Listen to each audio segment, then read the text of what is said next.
Welcome to the show. Welcome to the show.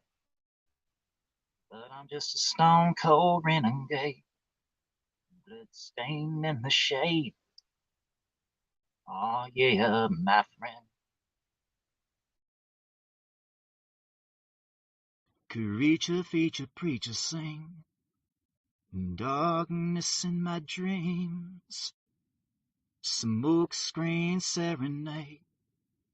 Bad man just don't play. Feeling forever strained. Heartstrings all in fray.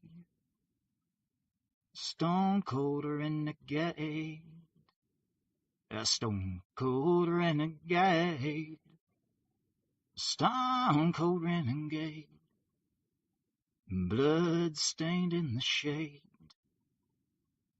There's a man they call Big Daddy, a legend in these parts. He rides through the darkness, fire burning in his heart. With his words like bullets, he brings justice to the night.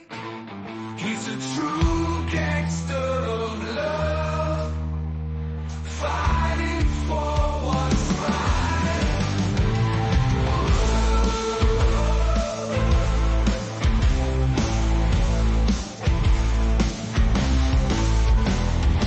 People say he's a bandit, the most wanted in the land. But they don't know the story, they don't understand. His words are pure truth, they cut through like a knife. Big Daddy's got the power to change the wrongs to right.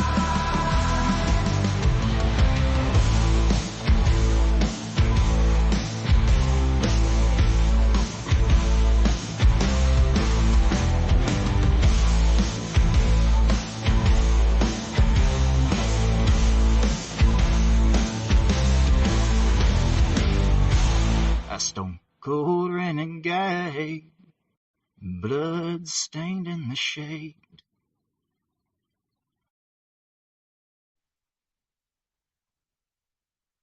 Feeling forever strained, heartstrings all in fray. All right, welcome to the show.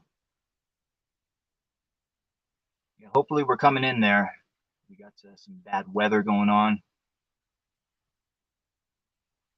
Took me a while till I could find a position to put this fucking phone in to where I can get a solid 2 bars. That's how bad the reception is. Well, why the hell did you fire up a live stream then? Like, I don't know. I just felt like it. I should have did one on the weekend. It kind of got away from me. But alas, here we are. Welcome to the show. Big Daddy show, baby. Stone cold renegade. Blood stained in the shade. Creature, feature, preacher, sing.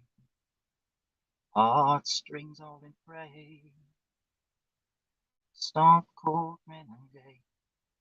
A stone cold renegade. Yep. What are we going to talk about today? There's been a lot of stuff happening since the last time Big Daddy took the air. Been a long time since I streamed on this channel here. Yeah, I figured this channel got to give it some lovin's. Been too fucking long. So I just fired one up, impromptu style. Yeah, like I said, I was going to do this on the weekend, but time kind of got away from me. It's not like I answer to a network or anything. I just kind of do what I want to do when I want to do, if you know what I mean. Yeah, I'm not one of those types of people that are controlled very well through various means. in society. It's all about the means of control. Shame is one of the biggest ways society controls people. They shame you into doing what they want you to do. But you know it starts when you're always shamed. That's what they do. Into doing what they say, even though you know it don't feel right. In your heart, your soul, and mind. But I'm Big Daddy, thugged out in disgrace, doing whatever it takes. Reach a beach, reach a saint. Darkness in my dreams, smoke screen serenade. Batman just don't play. Feeling forever strained. She got my heartstrings all in fray. Stone cold renegade. Stone cold renegade. Stone cold renegade. Doing whatever it takes. Sometimes you just got to be a stone cold renegade and just do whatever it takes.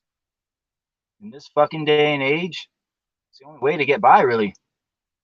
Unless you got some sort of cushy, comfy job working for the state or the federal government. A lot of people struggling out there. I feel like I caught the last chopper at a nom, getting a fucking place and having a nice piece of land that I can grow food on and go hike around on and enjoy fresh air on and be free on. I feel sorry for a lot of people that have to live in a city or live one of those types of lives where everything revolves around the acquisition of inanimate rectangular paper just to pay your monthly bills. God damn, what a terrible life. A medieval peasant, a medieval serf, living under the fucking thumb of a king had more rights, more freedoms than a lot of people have nowadays. At least they had land they could fucking farm. Yeah, a lot of people are going to be too broke, too poor to ever own a house, ever own any land, ever own anything. Yeah, the whole thing is a Ponzi scheme too. You're never meant to own anything. It's all just rent. I remember when I figured it out one time. It was a long, long time ago in my youth. Well, not youth, but I was looking to get a vehicle, get a car.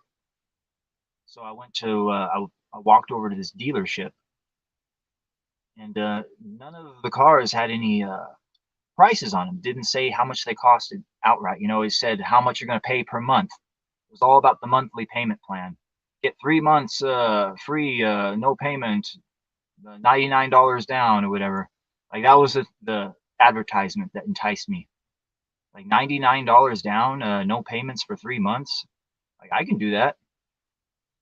So I go check it out or whatever, and I'm asking the dealer like how much these cars cost, but he would never give me a straight fucking answer. He was just all about the payment plan.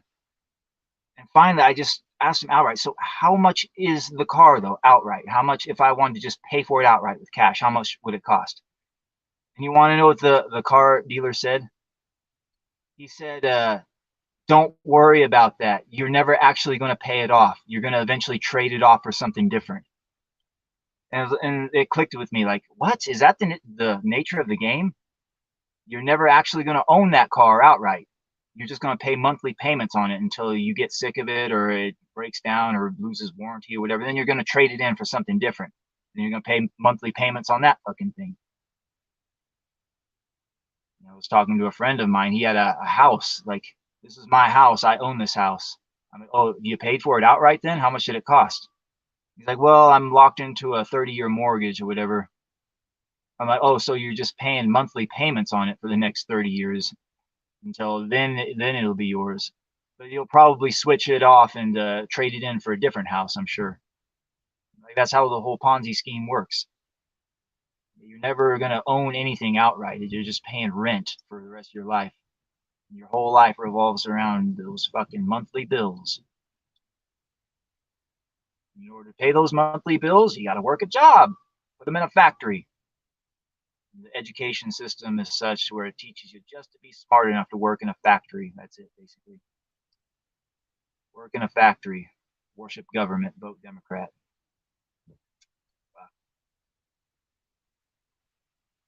Yeah, maybe the aliens will come.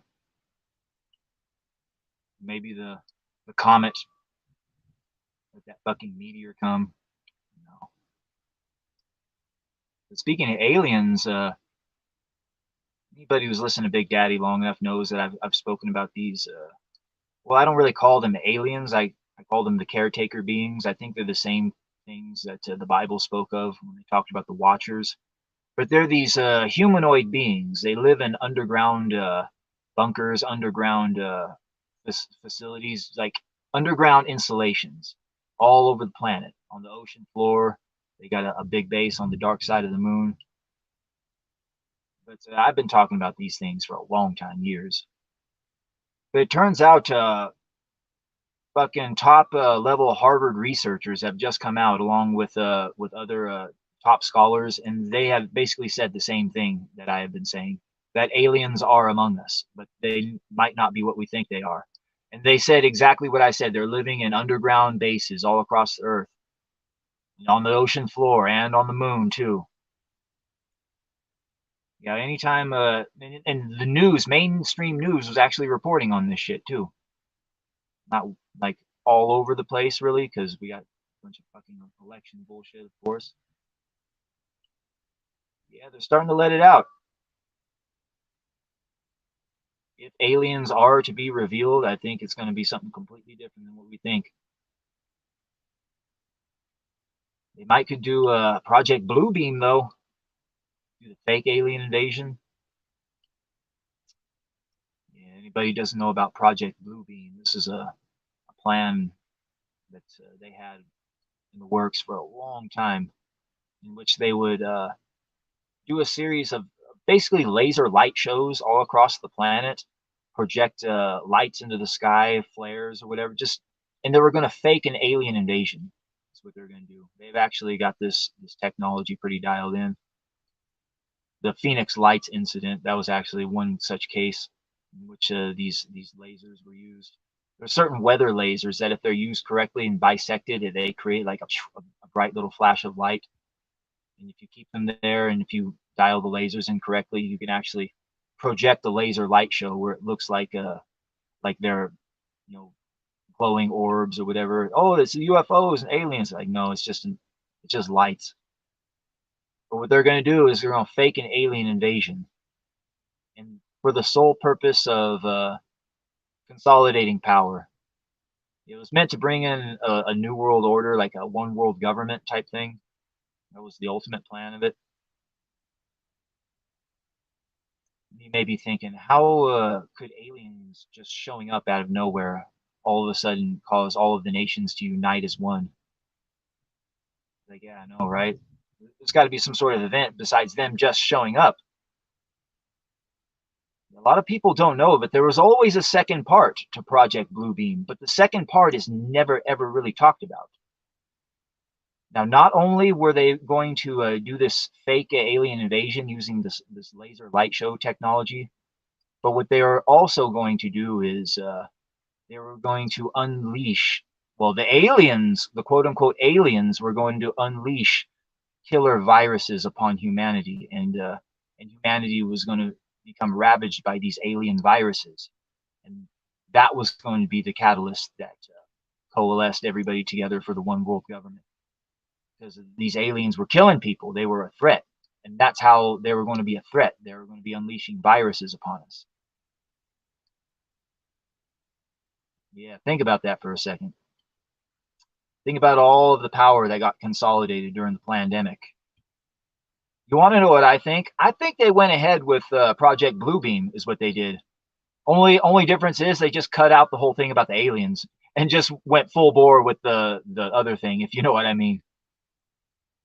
Because at the end of the day, it was all about one thing and one thing only: consolidating power. always two things with these people. It's not about power, it's about money. Money and power. That's it. And we saw those, all the people that made all of that money during that time. It certainly wasn't any of us. That's for sure. Yeah. Could be World War III on the horizon. You never know. Yeah, I hear a lot of, well, there are a lot of people that believe that the leaders that are running the United States of America are capable of acting in a sane and rational way. Like, oh, of course they know that you can't start a fucking nuclear war with Russia because it's mutually assured destruction. Like, it's going to result in the deaths of millions, maybe billions of people. Yeah, but they don't understand how these people are. They don't fucking care. They've already got plans to ride it out in their bunkers. Like in fucking New York City, they've already got it in their insurance, like radiation clauses. Oh, you're exempt from radiation from nuclear fucking explosions and shit. They've got their iodine pills ready. They've just surrendered themselves to that. Yeah, it's going to happen. A lot of people just don't fucking get it. Just how fucking stupid and crazy these people are. Yeah, I saw this Aussie analyst. He was talking about how World War III will never happen. An Aussie. And one of the reasons why he stated World War III will never happen was, well, like I just stated, like, of course they're not going to start World War III because they're all going to get killed too. They know mutually assured destruction is still a thing.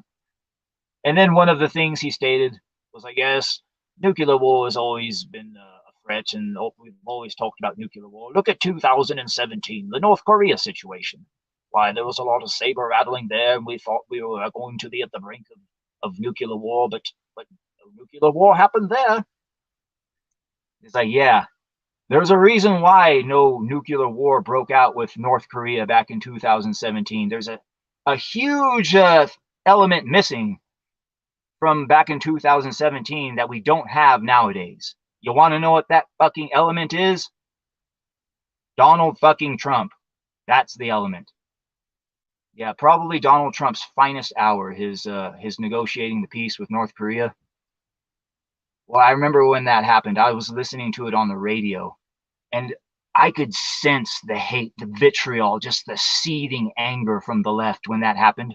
Like when they signed that bill and signed the peace treaty, and like as soon as Kim Jong-un did it, like one of the fucking reporters, I could hear him, "What about Otto Warmbier? What about Otto Warmbier?"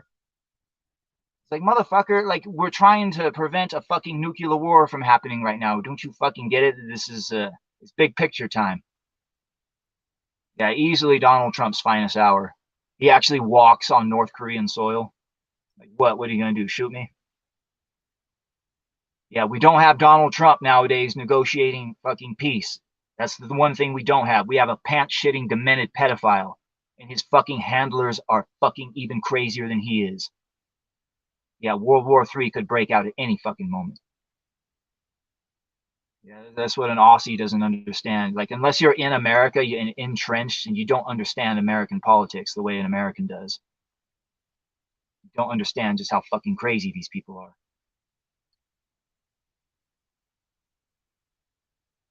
Yeah, if Donald Trump doesn't get back in there, yeah, who knows what will happen. Vladimir Putin will have to be the one who stays his hand. They force him though, shit. I'll fucking ride it out in style. Men like me survive come the end of days. Yeah, speaking of which, you see that fucking debate between Trump and fucking Biden? Jesus Christ.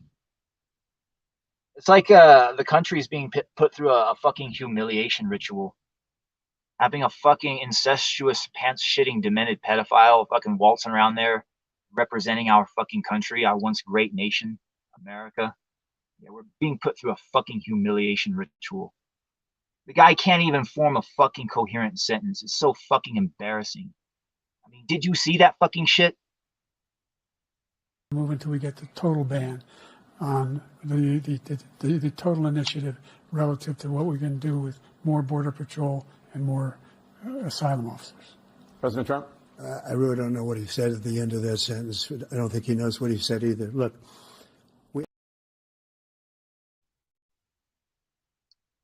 Corn Pop. Corn Pop was a bad dude.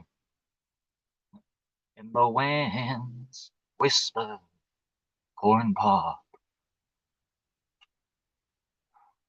Yeah, what a fucking joke. When he inevitably wins by 2 or 3 million votes, boy, that's going to be the straw that breaks the camel's back moment for the American people. When they finally get on Big Daddy's level. And they finally fucking understand and realize that it's dead. It's fucking dead. They're going to use the mail-in ballots and that goddamn Dominion software, and they're going to put him over just like they did last time. You fucking watch. And the American people are going to know it's dead. The Republic is fucking dead. And there's not a goddamn thing you can do to stop these people anymore. You can't vote them out. Can't vote your way out anymore. Can't vote our way out of this. Nope. And the whole time, people like Vito Gesualdi will be sitting there in the wings. Well, I don't see the evidence. Where's the evidence? You show him the evidence. I don't accept the evidence. I love my team. Yeah, these motherfuckers. Knowing what they plan to do to this country, what they plan to do to this earth, plunge us into war, chaos, darkness, death, more inflation. Fuck. Yeah, if they don't blow up the earth, all we gotta do is look forward to more wage cuckery, more slavery, more debt, more higher fucking food prices. Fuck.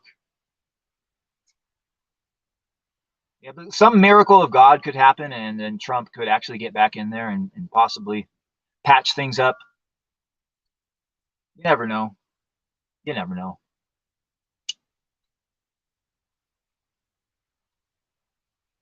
At this point, I'm kind of the accelerationist mindset. Like, just let it burn. Like, the faster it burns, the quicker my own ideology will rise from the ashes like a phoenix, so to speak. Turn the whole world into like a post-apocalyptic anime. My ideology shall rise from the ashes. No, mine shall. Yep. These motherfuckers. Everything they do traces back to the occult. Everything. Everything? Well, almost everything. Mostly everything. A lot of this shit they've had planned for a long fucking time. Going back hundreds of years, even. There was a man called Albert Pike, Grand Master of the Illuminati, laid out the blueprint for how they take over the earth with a series of world wars, culminating in the Third World War, where they would use Islam as a tool to fucking crush Christianity in the West. They'd unleash the atheists and the nihilists upon the earth. And when everybody's so sick of fighting and so sick of war and death, they'll just look for anything to fill that void that where God used to be. And like that, they will turn to the almighty light of Lucifer. And they'll all have to become Luciferian. Luciferianism, that's the ultimate goal. Get you to forsake God, everything else, and just worship Lucifer. But you can't just come out and say, hey, we're all going to fucking worship Lucifer now. We're all going to be Luciferians. Because, well, I mean, nobody's going to just get on board with being a fucking Luciferian, if you know what I mean. So they got to hide it. They got to fucking disguise it. They got to put it inside of a Trojan horse and sneak it into the city, if you know what I mean. You know what that Trojan horse is, right? It's wokeness. That's what it is. Wokeness is the Trojan horse for Luciferianism. They get everybody to take up woke ideology, and at its core, that's what it is. It's Luciferianism. It's just a churched up form of Luciferianism. That's all wokeness really is. Yeah, these motherfuckers, they've had this shit planned for hundreds of years. Yeah, there was this real good book made. I forget the exact name, but they did an audiobook version where Myron Fagan got on there and he was like the orator, the one who did the audio. Boy, he even sounds even more hardcore than myself when he's describing this shit. Yeah, listen to him. And listen very carefully to what he says. This satanic plot was launched back in the 1760s when it first came into existence under the name of the Illuminati. We shall unleash the nihilists and the atheists, and we shall provoke a great social cataclysm which in all its horror will show clearly to all nations the effect of absolute atheism, the origin of savagery and of most bloody turmoil. Then everywhere, the people forced to defend themselves against the world minority of revolutionaries will exterminate those destroyers of civilization and the multitudes disillusioned with Christianity, whose deistic spirits will be from that moment on without direction and leadership, and anxious for an ideal but without knowledge where to send its adoration, will receive the true light through the universal manifestation of the pure doctrine of Lucifer, brought finally out into public view, a manifestation which will result from a general reactionary movement which will follow the destruction of Christianity and atheism, both conquered and exterminated at the same time.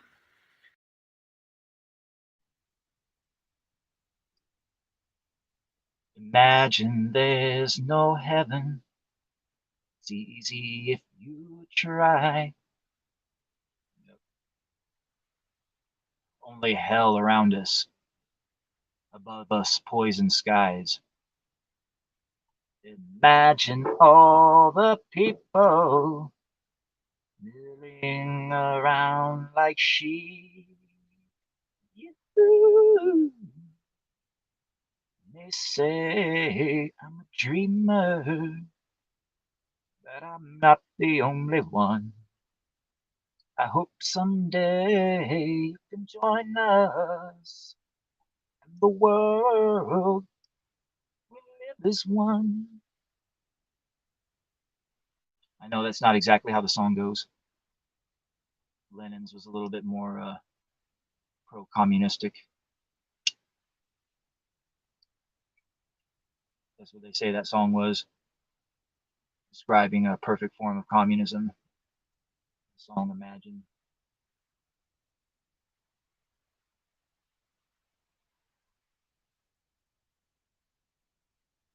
Every so often you get a victory here and there.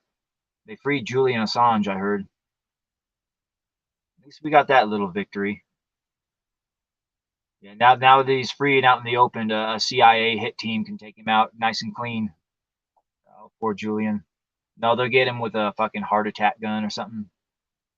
Induce a rapid onset turbo cancer on him.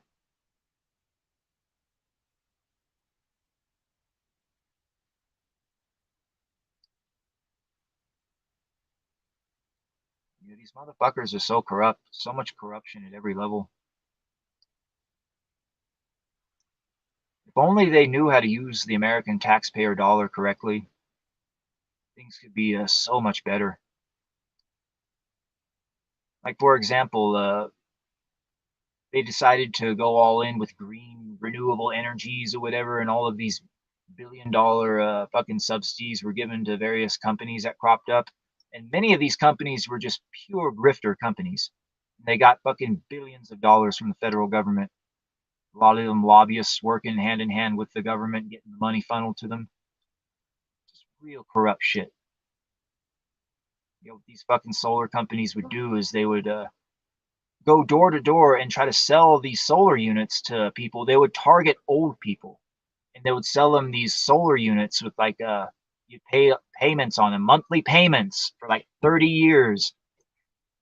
And these old people on the verge of death would sign these payments, and then they'd end up dying, and like their fucking kids would have to take over the payments, and they couldn't sell the houses because they got all these stupid solar panels on them, and it's all just a huge grift.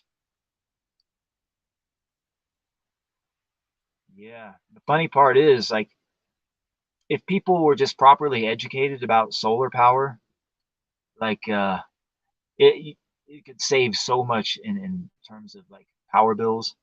A lot of people. If you live in an area where you don't get a lot of sun, it's not really applicable. But if you live in an area where you got a little bit of sun, it really doesn't make sense not to have solar. And for like less than $5,000, you can hook up your entire fucking house and like basically have it run entirely off of solar. If you know what you're doing, you got a proper fucking, you know how to install them yourself. You don't pay fucking contractors come install them and shit. You just buy it all, install it yourself. Because you just get panels and then batteries. That's what it is. The panels charge the batteries, and the batteries go to an inverter, and from there you plug in whatever. Yeah, education is one of the biggest hurdles to the solar industry right now. A lot of people just simply aren't educated about it. Yeah, too many grifter companies out there trying to take advantage of people. But hey, if a majority of people in sunny areas started using solar power, guess what? The fucking power companies wouldn't be getting that fucking monthly check, if you know what I mean. It's all designed around monthly payments. And the very second you buy yourself a bunch of solar panels, guess what? You're never again paying another fucking monthly payment. No, you've been freed. That's one thing solar can do. It can free people.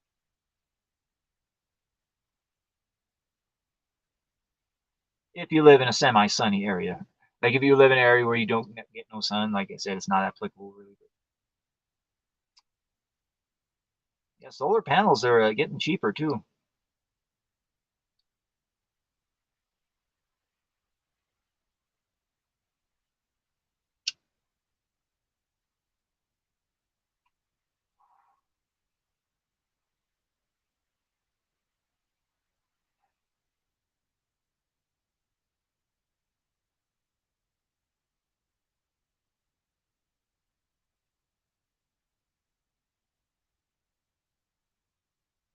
Yeah, technology's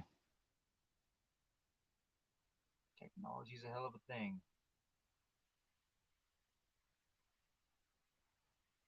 I like keeping it low tech myself.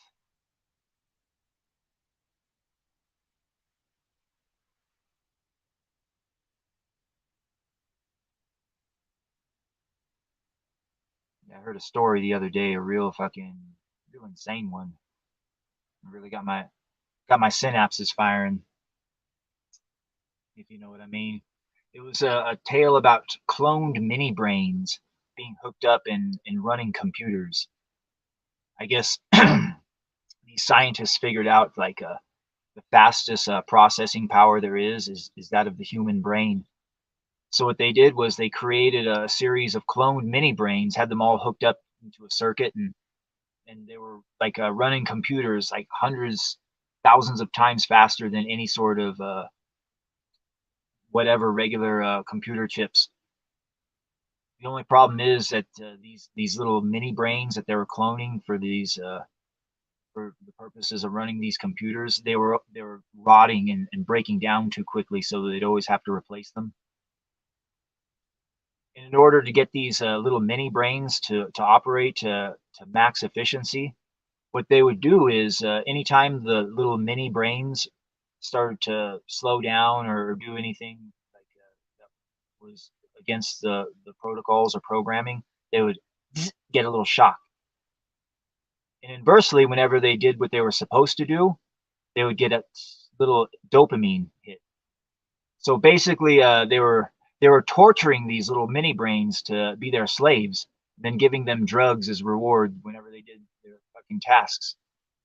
Well, you talk about a fucking miserable, terrible existence.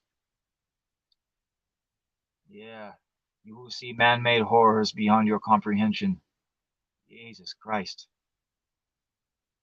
Lord only knows what they got going on behind the scenes that they don't tell anybody about. Yeah, and I got to thinking. After I heard that story, I started mulling around an idea in my mind, and then it started to coalesce a little bit. I think it might be a real good idea for a story. like set in a Sutomu Nihei-esque type world. It's like in the distant future, and like you got all these massive labyrinthian mega structures, super cities, but they're all abandoned. What happened was at some point humanity decided to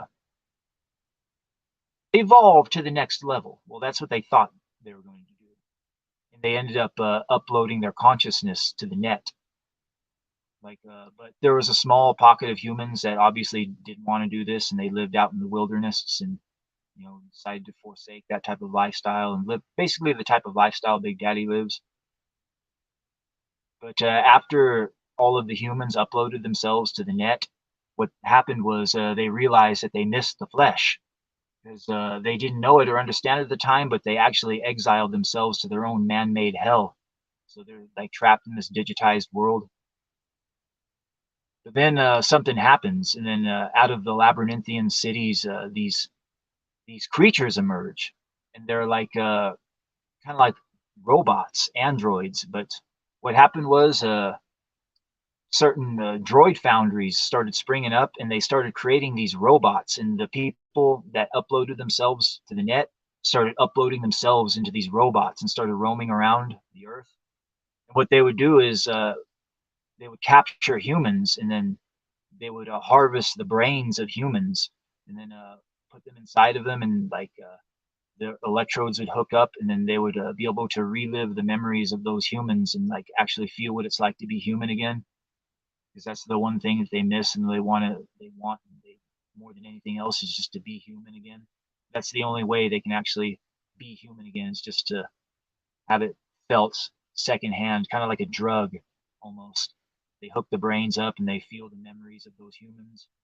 And just for a brief moment in time, they remember what it was like. Yes, this was what it was like to be human. So you got these like Sutomu Nihei-esque looking abominations walking the earth, like hunting down the last remnant of humanity, trying to harvest their brains for drugs, basically, so they can get off on it, off on the memories of the old humans, or the humans that are left, basically. So what happens is humanity decides to they train these special strike teams in the art of going deep into the heart of these labyrinthian cities and finding these droid foundries and destroying them. That way, these killer robots will stop stalking the last remnant of humanity. And then, like, there's this huge, like, fucking conspiracy revealed, and there's like actually humans still alive. Like, they're the ones behind it all, and like this real evil cabal of humans. And I've got the world kind of coalescing. Now I need to figure out a good character, because good stories, it doesn't matter how good your world is. If you don't got a good main character, and if it's not character driven, it doesn't fucking matter. So it's all about thinking of a good character motivations, that kind of shit. It's the workings of a good idea. But basically, the idea is like a zombie movie where zombies are after your brains.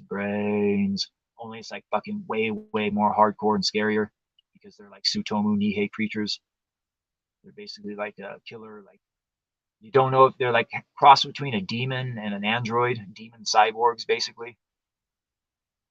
Demon cyborgs after human brains. And they're basically just the ghosts of humanity's past, possessing robots to walk the earth, to kill more humans. But in their mind, they're not killing humans. They're just trying to relive memories, trying to be human again. And that's the only way. And then you have certain factions of these robots that aren't evil and not want to aid humans too. It's a good video game universe too.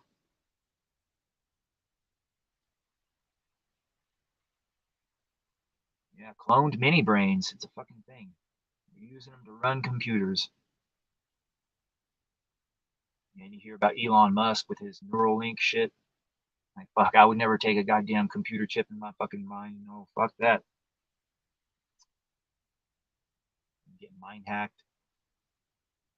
Get the advertisements coming right into the brain now. No ad blocker for that.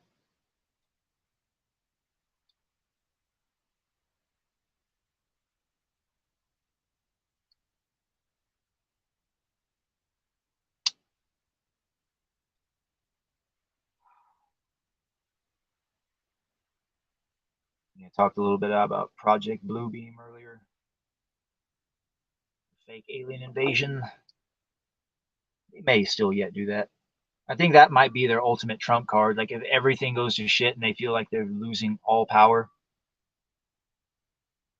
they might do the fake alien invasion.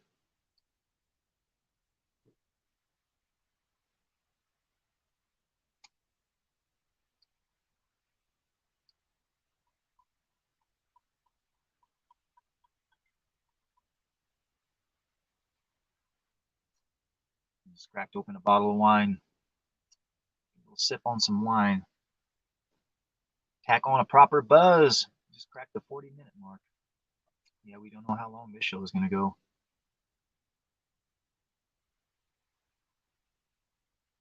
Probably not going to be a 4-hour barn burner. Probably not.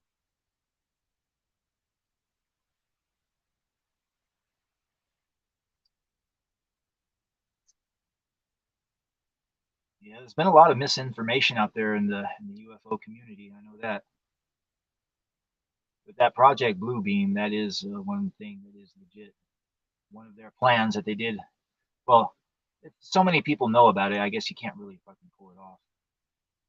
Like I said, what I think they actually did was they went ahead with Bluebeam. They just nixed the whole alien invasion part and just went straight to the virus part. Yeah, a lot of times they'll have people go out there into the UFO communities just for the sole purposes of spreading disinformation to discredit the entire community.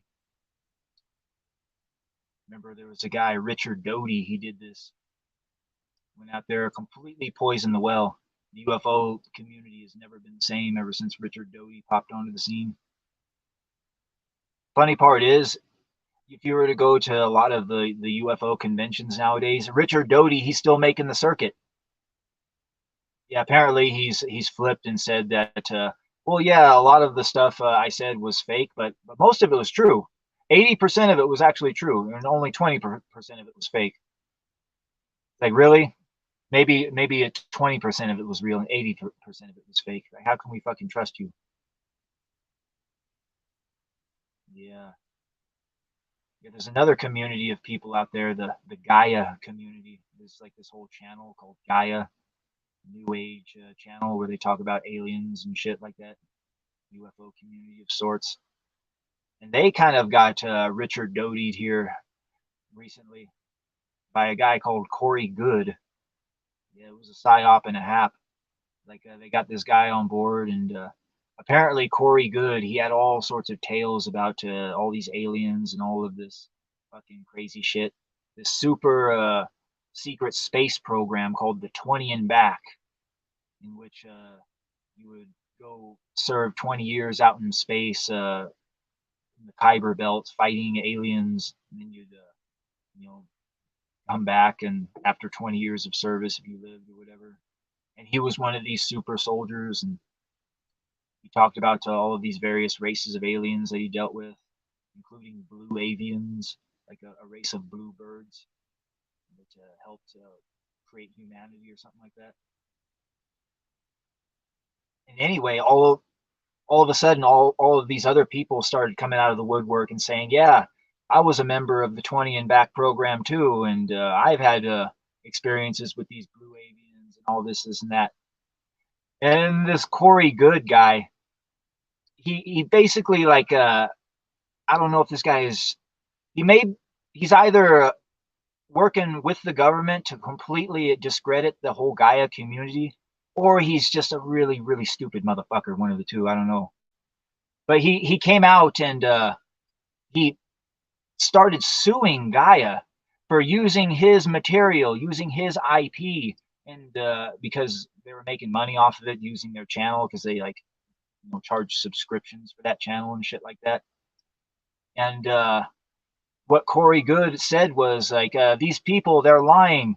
Like, this is my story. This is my IP. I own the rights to this. And he tried to like trademark all of this stupid shit or whatever. And he went and he tried to sue them, and he went under oath. And he said that the reason he knows that they're all lying is because he made it all up. He's lying. Like, it all came out of his mind. So how could they be experiencing all of this stuff if he made it up? Like, how did you go to the 20 and back program? Because I made that up. Like, it's not real. And basically, by doing this, coming out and suing Gaia, he basically discredited Gaia, but then discredited himself too. But here's the kicker, though. Here's the kicker. The reason why he was so all about protecting his IP and didn't want anybody using his ideas and all that, even the blue avians, like, you can't use the blue avians, that's mine. It's because he planned to release a fucking comic book based on all this fucking shit. Yep, Corey Good. Turns out he was a fucking comic book grifter. Like, yeah, you attached yourself to the wrong community of people, Corey. You should have became a comic skater. Yeah, that's where the true fucking comic book grifters go. Yeah, if Corey Good ends up washing up in comic skate trying to sell his fucking alien comic, you'll know. But yeah, by coming out and doing that, and like he discredited all those people basically who said that they were also in contact with the Blue Avians and the fucking 20 and back program and all this fucking shit.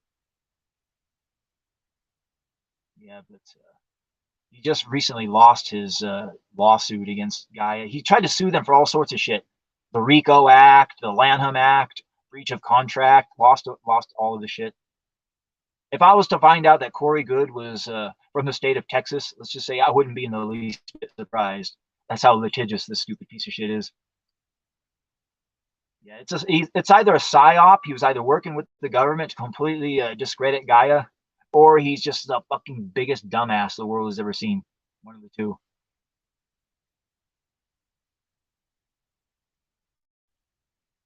It's pretty funny. I think they tried to walk back the Blue Avians thing, and they're trying to say it's Lyrans, it's cats now. It's like a Thundercats type of shit. You should look up the Gaia. It's real. I mean, not saying it's real or whatever, but it's good science fiction type shit. Good to stimulate the mind. Good to like, hey, that's a interesting idea there, and spark some synapses. Because sometimes it's just like reading a good Dungeons and Dragons novel or something like that, just something to spark the synapses and get you thinking about other shit. And like the clone mini brain story. If I hadn't read that story, I wouldn't have fucking been able to think of a whole different universe where I can possibly make something in now. It's a good idea there. Anybody familiar with Tsutomu Nihei, the way he does his mangas and shit? I'm thinking like it's got a similar type of vibe. And it follows the tale of one of these members of the strike force that goes inside of the heart of one of these labyrinthian cities. And he uncovers the true nature of the horror and this evil cabal of humans that's actually behind the whole thing, that are still alive, masterminding the whole thing.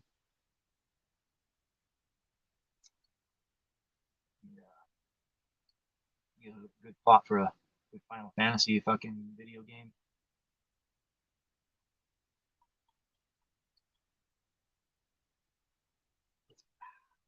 Drink wine there. That's some good wine. Came from a bottle with a cork. It's been a while since I drank wine from a bottle in which I had to fucking uncork it. That's fancy wine. Not like from a box.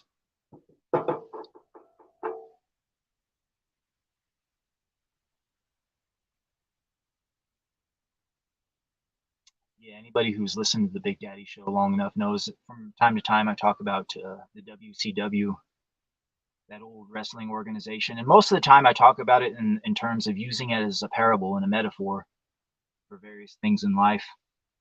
Like the last time I talked about it in terms of metaphor was how basically when you look at Comicsgate and you look at the WCW, Ethan is basically the Hogan of the thing, where it's all got to revolve around Hogan, and Hogan eventually killed the WCW with his corruption, his greed, absolutely no accountability, and pretty much that's exactly how Ethan ended up killing Comicsgate. The refusal to fucking put anybody over, just all of the fucking. It's a parable and a metaphor in many ways for many things in life. And I saw here recently Vice, they came out with an entire series of videos called Who Killed the WCW? It was a 4-part series, and I ended up watching all 4 parts. And for the simple fact that Hogan was not interviewed in any of those fucking videos is well, that ought to tell you right there. I mean, goddamn, that's just, it speaks volumes, is what it does. Yeah, Hogan, he saw the WCW as nothing more than his own personal 401k. Nothing more. No, this is not about the fans. It's not about anybody else but me, brother. That's what it was all about. Yeah, it was the finger poke of doom. That was the thing that killed the WCW. Everybody knows it. It was the moment I stopped watching. Yeah, that coupled with the fact that they let the fucking ending slip on Raw, saying that Rock was going to drop the belt to Mankind. Yeah, that coupled with the finger poke of doom. Yeah, that was it. Yeah, the most entertaining part about the WCW really is seeing all the behind the scenes shit about just how fucking corrupt and fucked it was, and realizing how Hogan basically just hamstrung the whole thing, like at every fucking moment. Like for a whole year, they had built up the storyline with Sting and shit, and then he completely like fucked it at the end, using his creative control. Not just fucked over Sting, but Bret Hart too. They tried to bury Goldberg. He buried Kevin Nash worse than anybody, though. That's the fucking funniest part. Kevin Nash to this day is just pure cope. Well, I still made money. He'll always flex about his money. Nobody gives a shit about the money you make, Kevin Nash. You got completely emasculated by fucking Hulk Hogan, and your career was never the same. Yeah, the finger poke of doom. That was when Kevin Nash broke Goldberg's streak. Kevin Nash had the belt, but they used the cattle prods against Goldberg. So Kevin Nash thought that was fucked up and decided to give Goldberg a rematch on Nitro. But instead, Hogan stepped in, used his creative control. It's like, no, I'm going to go against Kevin Nash instead of Goldberg. And instead of actually having a real match with Kevin Nash, he just pokes him in the chest. Kevin Nash falls down, and Hogan just like pins him, gets the belt back. And when you truly know the whole story behind that, you know just how fucking corrupt and greedy Hogan truly was. Like the only reason he even dropped the belt to Goldberg is because, well, it was at a sold out Georgia Dome, and they brought in extra seats, and they fucking had, I forget, it was like over 40,000. I think it was close to 60,000, something like that altogether. But Hogan had a special clause in his contract that if he was to ever main event any sort of event wherever, he was to get like a cut of the sales of the ticket sales. So Hogan knew there was going to be a huge amount of ticket sales for that night. So he stepped in and decided to drop the belt to Goldberg that night, knowing he was just going to use Kevin Nash to get it back from him, and then just touch Kevin Nash to get the belt back himself without ever having to truly go against Goldberg in a rematch for the belt. Like that, it was like fucking over. Fucking close to 1 million people switched the channel to watch The Rock drop the belt to Mick Foley, and they never fucking switched back. And WCW never ever retained any sort of lead in the ratings. That's when they lost the ratings war, and it was never the same. A lot of people say Vince Russo killed the WCW. Like, the WCW was already a corpse by the time Vince Russo got there. Like, Vince Russo had the admirable task of resurrecting a fucking corpse, but he couldn't do it, obviously. No, all he did was further bury the corpse. Yeah. It was the finger poke of doom. It was Hogan. Hogan's corruption, his greed, no accountability. Eric Bischoff was supposed to be the guy running the show, but he was a member of the NWO. So how in the fuck are any of the regular guys going to get over if the fucking owner of the fucking thing is a member of the NWO? It doesn't make no sense. Now, at the end of the day, Ted fucking Turner, putting Eric Bischoff in charge, that's what truly fucked it. Had Ted Turner put somebody in charge who knew what the fuck they were doing, was actually had been in the industry, who could put Hogan in his fucking place, to this day, WCW probably would still be on top. It might still be a thing. I mean, Vince probably would have figured out a way to crush him at some point, obviously, because he's Vince. Yep. But when you look at the United States of America, that is the perfect metaphor for the WCW. What happened? WCW was killed through corruption, greed, and no accountability. Same thing with the USA. Corruption, greed, absolutely no fucking accountability. Yeah, you look a lot of these people who have these positions of power, 20, 30 years or more, the Anthony Fauci's of the world, who get appointed to these tenured positions. Who the fuck are they accountable to? Who? Who is the CIA accountable to? Who are anybody in these alphabet agencies accountable to? No accountability. Just pure corruption, greed at every fucking level. They've sold out the country. They treat America like it's a whore, and they are the pimp, and they just pimp it out to whatever John's got the most money. We are this great whore is what we are. In the Bible, we refer to as the whore of Babylon. There comes a time when the great whore gets her comeuppance. I just hope that I'm not living in that time. Yeah, they also say that the Bible is just a massive metaphor for Rome too. Like all this shit they talk about, Mark of the Beast, is referring to Rome, is what they're referring to. I might could buy that in a way, because you see how nowadays, how you can't truly talk about the establishment in the way you can or you want to, because you'll be censored. Like you can't really use those words you want to use to describe them, because you'll be canceled. And not only will you be censored, but you'll be scrubbed and nobody will even know what you said. Such is the level of omniscience, omnipresence, and that's these motherfuckers and how this the stranglehold they got on you. In much the same way that it is with them now, so too was it with Rome back in the day, to where you couldn't truly speak out openly against Rome, or else you would face possibly getting killed. So what they did was they coded it. You can't truly talk about it out in the open. A lot of people don't know, like Emperor Nero during the time of Rome, he had this sort of policy to where you had to have the emperor's mark on your hand or your forehead, or else you couldn't do business in Rome. And the mark was when you look at the emperor's mark, what it looks like is it's 3 6s kind of put together as one. So when they talk about the mark of the beast and 666, what they're really talking about is Rome and Emperor Nero, but they can't say it outright. So they refer to Emperor Nero as the beast. That's what some people say the interpretation of the Bible is for that. I thought that was pretty interesting. But yeah, so in many ways, like back in the day, like you couldn't speak out openly against Rome or you would get crucified. Yeah. We're close to that 1 hour mark.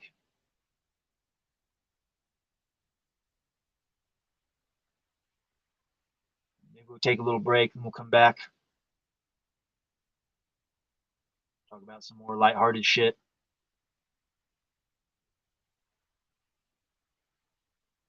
Yeah, that's what we'll do. We'll take a little break. Let me find a good tune to throw on. Get up, stretch the legs. See what the dog and the chickens are up to.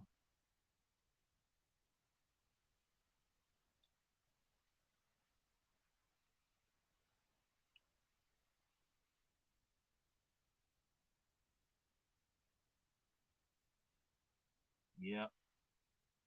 When we find ourselves in times of trouble, just whisper words of wisdom, let it be. All right, we're going to take a break and come back in a bit. Oh, when I find myself in times of trouble, and Mother Mary comes to me, speaking words of wisdom, let it be. In my hour of darkness, she is standing right in front of me, speaking words of wisdom, let it be. In my hour of darkness, she is standing right in front of me, speaking words of wisdom. Let it be, let it be, let it be, let it be, now let it be. Whisper words of wisdom, let it be. When the broken-hearted people living in the world agree, there will be an answer, let it be. Though they may be parted, there is still a chance they will see. Love will be the answer, let it be. Let it be, let it be, let it be, now let it be. Whisper words of wisdom, let it be. And when the night is cloudy, there is still a light that shines on me. Shine on till tomorrow, let it be. I wake up to the sound of music, and Mother Mary comes to me, speaking words of wisdom, let it be. Let it be, let it be, let it be, now let it be. Whisper words of wisdom, let it be. When the broken-hearted people living in the world agree, there will be an answer, let it be. But though they may be parted, there is still a chance that they will see. Love will be the answer, let it be. Let it be, let it be, let it be, now let it be. Whisper words of wisdom, let it be.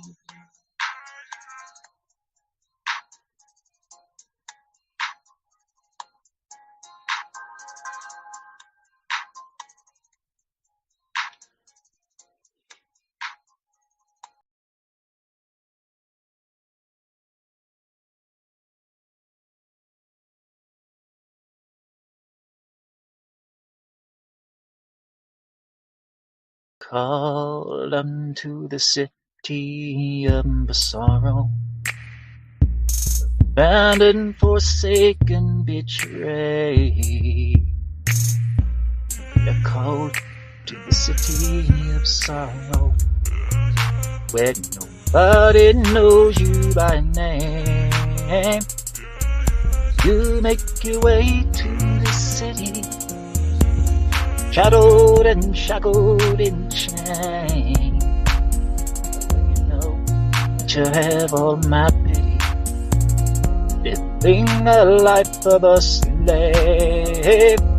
They are called to the city of sorrow, rattled and battled and sore. I hope you like a life in a brothel. Hope you like living life as a whore. Must you make your way to this city with a heart and soul laden with shame? They are called to the city of sorrow, but it knows you by name. They are called sorrow, shattered and battered and torn. But you know that there ain't no tomorrow.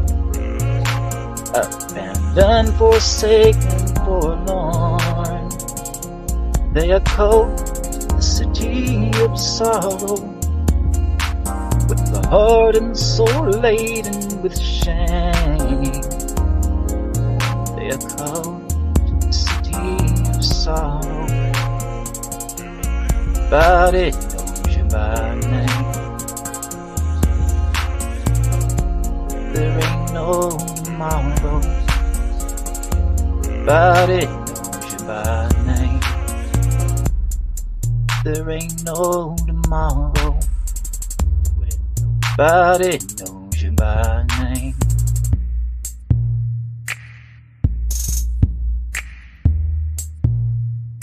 City of Sorrow. It's a Big Daddy original. You're called unto the city of sorrow, abandoned, forsaken, betrayed. You're called to the city of sorrow, where nobody knows you by name. You make your way to the city, shadowed and shackled in chains, to have all my pain, living a life of a slave. They are called to the city of sorrow, rattled and battled and sore. I hope you like your life in a brothel. Hope you like living life as a whore. Must you make your way to the city, with a heart and soul laden with shame? They are called to the city of sorrow, where nobody knows you by name. They are called to the city of sorrow, but it knows you by name.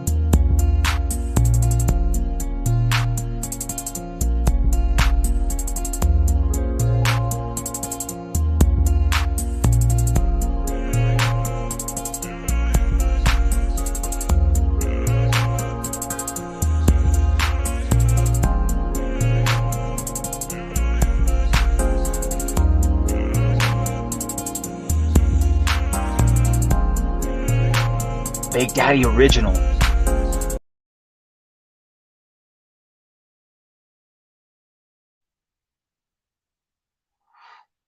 And we're back. And we're back. All right. Hope you're ready for the next episode. Hey, hey, hey. Crushing on knees every day. We talked about a lot of random shit first hour. I talked about that Corey Good guy, about how he basically ruined the reputation of Gaia, that whole fucking network. Another reputation he ruined was David Wilcock. That fucking guy. Anybody who's ever seen Ancient Aliens has seen David Wilcock on there. He's got the fucking big old forehead. The aliens have been here for thousands of years, and I think I might be half alien too. Yeah, completely fucking torpedoed that guy's career, because he was tied to the hip to that Corey Good for a while, pushing and promoting his stupid story. Like, you just take one look at that Corey Good guy and tell the guy is so full of shit. Get those fucking dead, cold, soulless, beady eyes, the real guilty look on his face too. He's obviously lying. Just look at his body language. Fuck.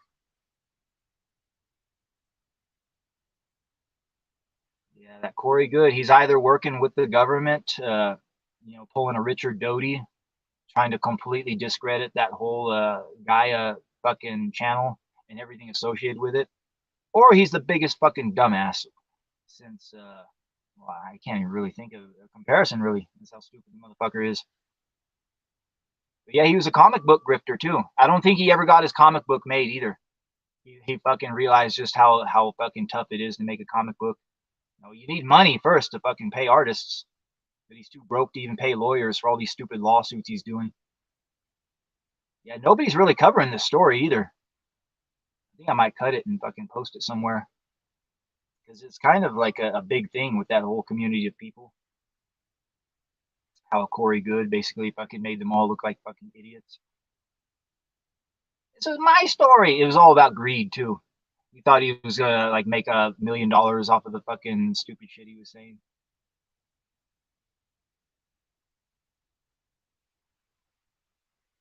Yeah. Yeah, I saw a real interesting thing about demons. And a woman, she was like had researched this type of shit for fucking decades. She made the connection between parasites and demons, saying that parasites are actually the physical manifestation of demons. Saying all you gotta do is look at what a parasite looks like under a microscope, like really up close, just how scary it looks. Looks like some sort of Lovecraftian abomination. But she says that parasites in your body control your body to a degree, like your actions, your emotions. And she says that homosexual men, that when they get a full parasite cleanse from their entire body, get their body completely cleansed of parasites, that over 90% of the time they actually flip and they're no longer homosexual. And she believes that it's the parasites that are doing it, that are fucking with them and actually turn them gay. Them gay demons. I'm not saying any of that's true, but there might be something to it. I mean, shit, you look at a parasite under a fucking microscope, it does look like a fucking Lovecraftian abomination. Yeah, I saw another thing about demons, video about this guy who studied mental patients. Turns out like nobody has ever truly studied mental patients, like actually talked to these mental patients who have voices in their heads. And this guy did this for like over 20 years, went to various mental institutions and talked to the mental patients to try to get their stories. And what he realized is that that demons are actually speaking to them, that they're actually possessed by demons most of the time. Like whenever you invoke a certain scripture, especially Psalm 30 or it's Psalm 23, the one where you say, "Yea, though I walk through the valley of the shadow of death, I will fear no evil, for thou art with me." That one, that's the one. That along with Psalm 91. That's when you know you're dealing with a case of demon possession and not a case of somebody just fucked up in the head. Whenever you start quoting scripture or invoking the name of Jesus and you see him start going crazy. But yeah, this is what this guy figured out after over 20 years of research, that the vast majority of people in these mental institutions are actually possessed by demons. Like he didn't know what it was at first because this guy was completely agnostic, had no idea what the hell was going on. But he eventually figured it out and connected it because like all these like when he asked these people to describe what are the voices telling you exactly, what are they saying, and always without fail it was always negativity, always bad shit. And a lot of the times it was cursing God, cursing Jesus, cursing Christians and shit like that. And a lot of times these people would start like speaking tongues. They did like Latin. Latin is one of the fucking biggest languages that these demons speak. Like without fail, in most demon possession cases, when they're trying to exorcise the demons, at some point the demon starts speaking Latin. Like what? Like who spoke Latin? Who speaks Latin? It's a dead language that was spoken by the ancient Romans. Yeah, in the Bible they speak "We are legion." What were the Romans? They divided their armies into legions. What if these demons, quote unquote, that are speaking in tongues, speaking Latin?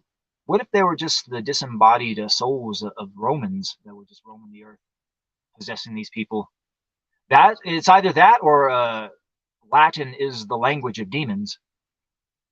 Yeah, when you go to hell, like the Latin, that is the language spoken in hell, the language of demons.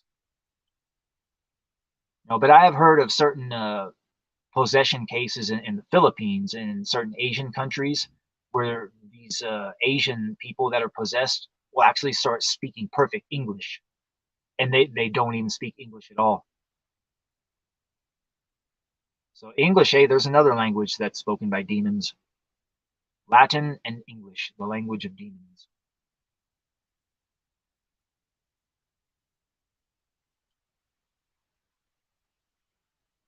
Yeah.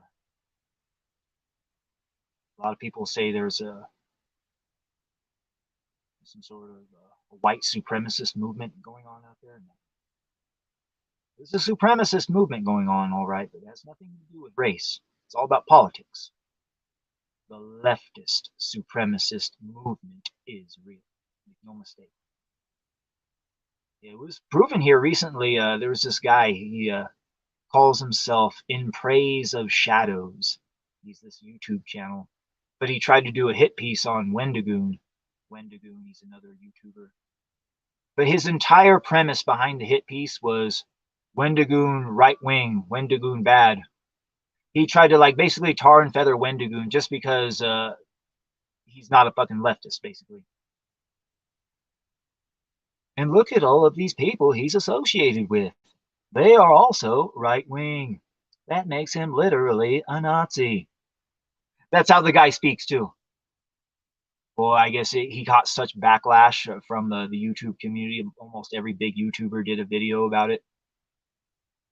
But yeah, he took down the video, and apparently he had caught shit a long time ago by doing a video about the Hills Have Eyes. Like his Hills Have Eyes video was like his most infamous video, where he compared the cannibal hillbillies from the Hills Have Eyes to the modern indigenous peoples of America and black people, about how their struggle against whitey or something like that. But whatever point he was trying to make, it just completely went over the heads of the people, and people got really pissed off. And like, well, that was like the beginning of his downfall, I guess. But yeah, he tried to come out with a hit piece against Wendigoon, and it did not go too good for him. I've seen a few Wendigoon videos. I saw his 5-hour fucking video about Blood Meridian, that Cormac McCarthy Western. I highly recommend that to anybody who is into Westerns or is a writer or just into good, just visceral, just theater of the mind. Yeah, just listen to a fucking audio version of Blood Meridian. Find it here on YouTube. But yeah, it's a fucking Western so violent, so bloody that they could never ever be made into a movie. That's what they say. Although I heard that a movie had been greenlit. I don't know if they've actually begun production on it. But it's all based on true shit too. That's the funny part. Like Cormac McCarthy took the journal of this old timey motherfucker from the 1800s who had gone through all sorts of fucking shit, and he basically turned it into a book. It talks about how he had joined a group of scalp hunters, and this was basically a group of killers. Like their basic fucking specialty in life is just simply killing. So you just get a bunch of fucking serial killers, just the most hardcore killers like Bundy, Dahmer, all of them, Manson, and then just have them ride around the countryside and kill people and take their scalps and then go to Mexico and sell the scalps for money. That's basically what the whole fucking premise of the goddamn book is about. And eventually they get their comeuppance, and then the main character, you never even hear his name. He's just called the Kid.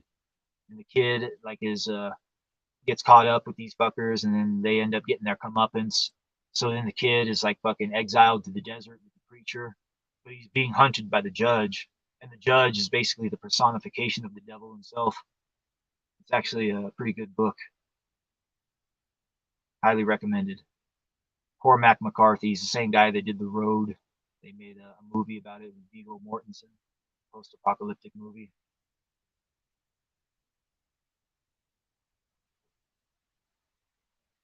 Yeah. If anybody ever doubted that the leftist supremacist movement wasn't real, all you gotta do is look at that In Praise of Shadows guy. The fucking definition of the leftist supremacist. Anything right wing is literally Nazi.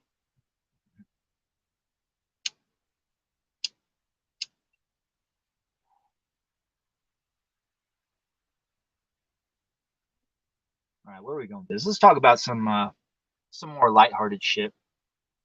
I guess we could talk about some Comicsgate, Rippaverse, Riftosphere related nonsense, although there's not much to really talk about. I've kind of stopped following that shit. I've really lost my appetite for it, to be honest. I figured it would happen at some point, and it's for the best. I'm starting to focus my creative energies elsewhere. Yeah. watching what's going on over there in that whole section. It's been a while since I've really watched anything over there.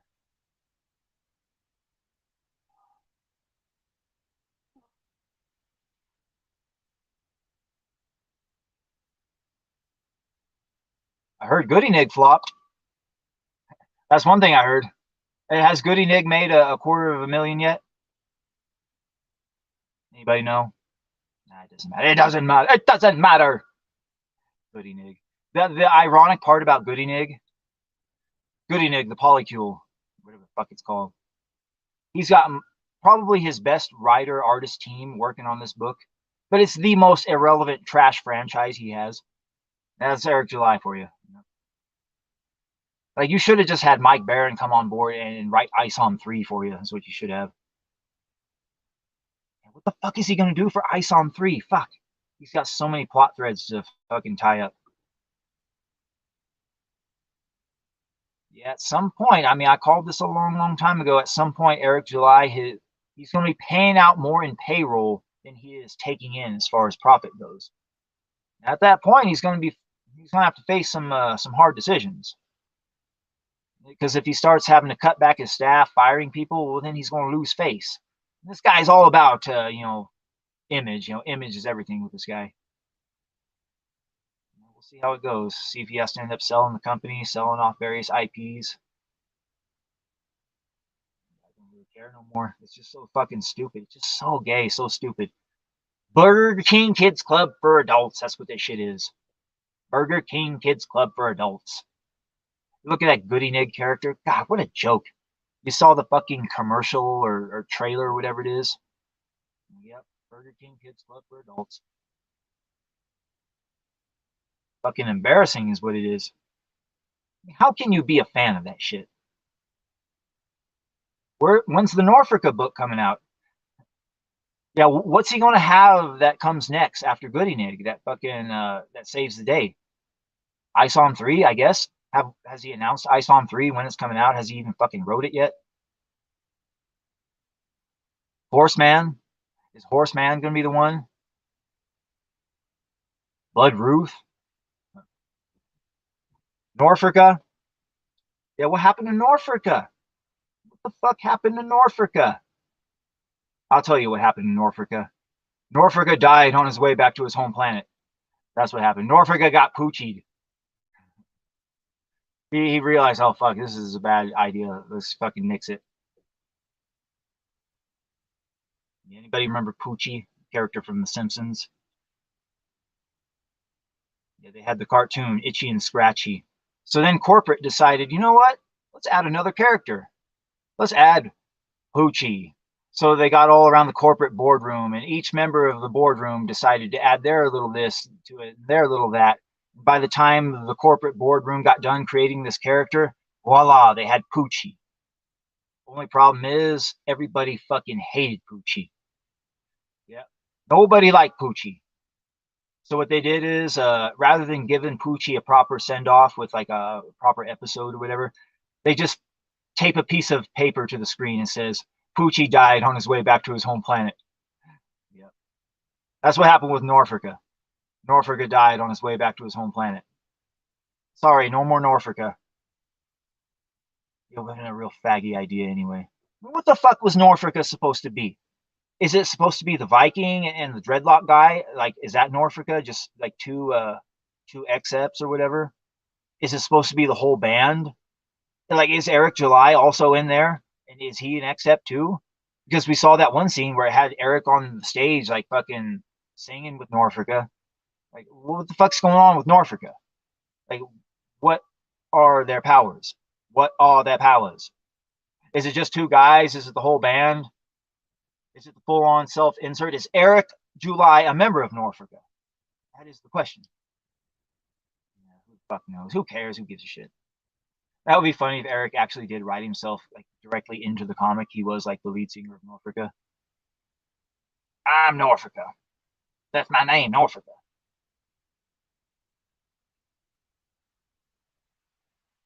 Oh yeah. Yeah.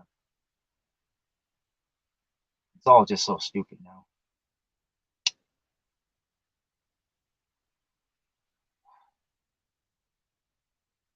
Yeah, I heard the Riley police cam footage got released.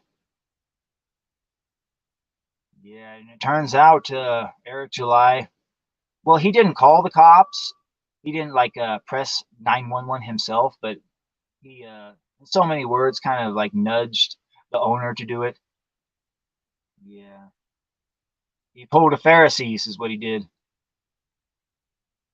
Yep, got the Romans to do his dirty work for him. That's what he did. Like, I ain't gonna do this myself. I'm gonna have the Romans do it for me. Yeah, Eric July is the metaphorical Pharisees of his time. I imagine when this all finally goes down, goes to court, the Texas judge sees all of this shit and he's like, fuck. I can see he's obviously trying to railroad this dumb fat kid, Riley. So this is what I'm gonna do. So the judge goes to the deepest, darkest fucking Texas prison, and he gets the thief and killer Barabbas, and he presents him before Eric July along with Riley. And the judge says, I can free only one, the thief and killer Barabbas or Riley. You want to know what Eric July would do? He would sit there, open his big old hippo mouth. You see his fucking little yellow Ewok teeth, and he'd shake his spear, and he'd go, free Barabbas. That's what he would do. That's what he would fucking do. The thief and killer Barabbas, you can go. Riley, into the hole with you. Yes, into the hole. Now, am I saying Riley is some sort of Christ-like figure? No, no, obviously not. But a parable can be made. A metaphor can be made. Eric July, weaponizing Texas law, nudging the owner to fucking call 911. And supposedly he knew Riley had warrants out for his arrest or whatever. He didn't even, do anything like a tweet, hey, fat boy, don't come to Texas. You got warrants out for your arrest. Didn't even give him a heads up in any way. No. No, he laid a trap for him. It's a trap. If Admiral Akbar were around, he would have yelled to Riley, it's a trap. Don't do it. We'll see what happens. Maybe Riley will get himself a good lawyer and get out. Maybe he'll get himself a tie beard lawyer and get fucked over and get tossed in jail too. Who knows? Texas justice is just so unpredictable. You never know what the fuck might happen. I wouldn't trust it.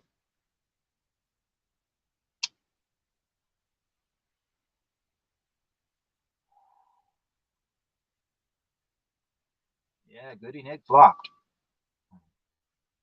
I wonder what Kiwi farmers will say now. They're all about success worship. I think I realized why Kiwi Farms is so cucked and why they like to suck that BBC. They fucking decided to turn Eric July into some sort of sacred cow for some reason. It's because Kiwi farmers don't create anything and they're fucking poor. That's why. They're all about success worship. Yeah, they don't create anything, so they have no respect for the creative process or anything like that, or good product, as it's called nowadays. And they're poor as fuck. Most of them are living off of government checks or living in a basement somewhere.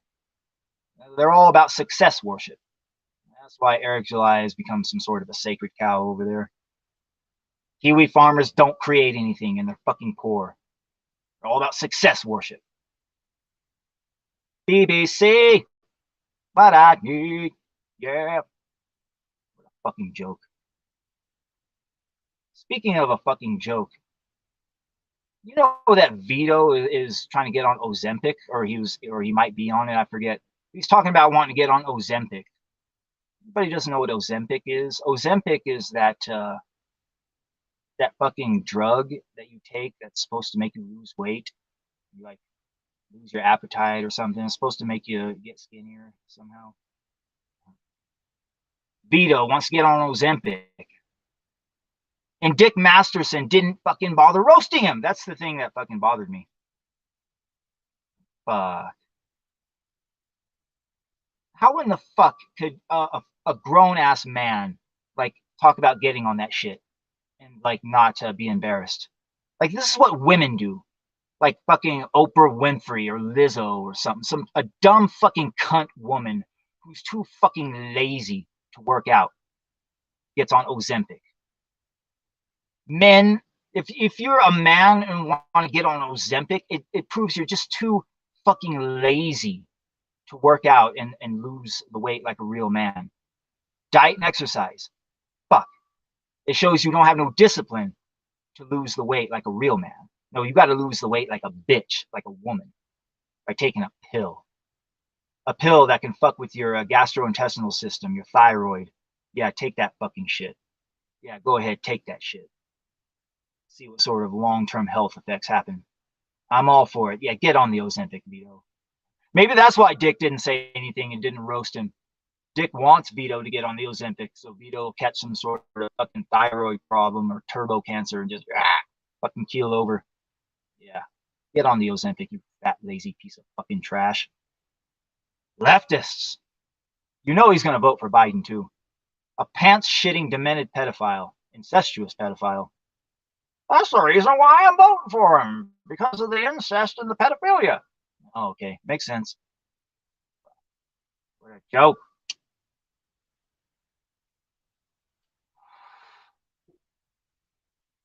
Vito.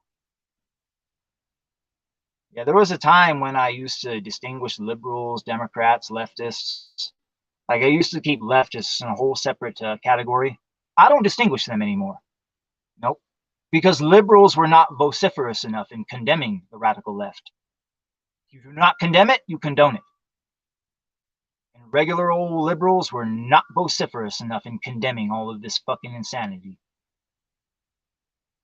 Yeah, just now we're starting to see them say, oh my God, Joe Biden, we got to get him off the ticket. Like, really? I mean, you saw him groping and sniffing children, little ass children, during the 2020 election. And none of you thought that was bad enough to not vote for him.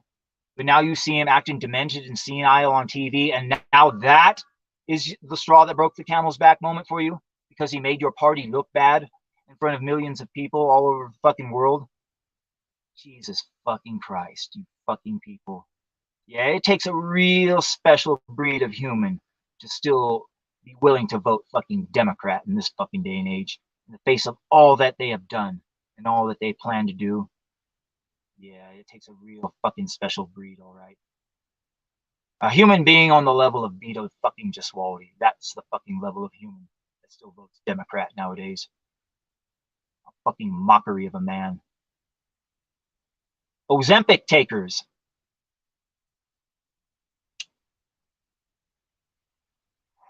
Sick to my fucking stomach.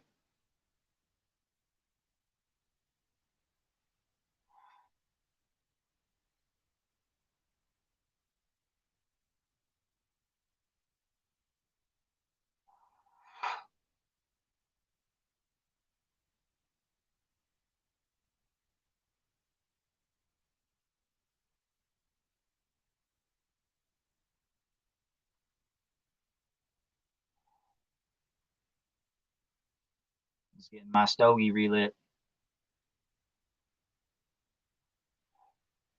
Just one of those streams. Just chill streams.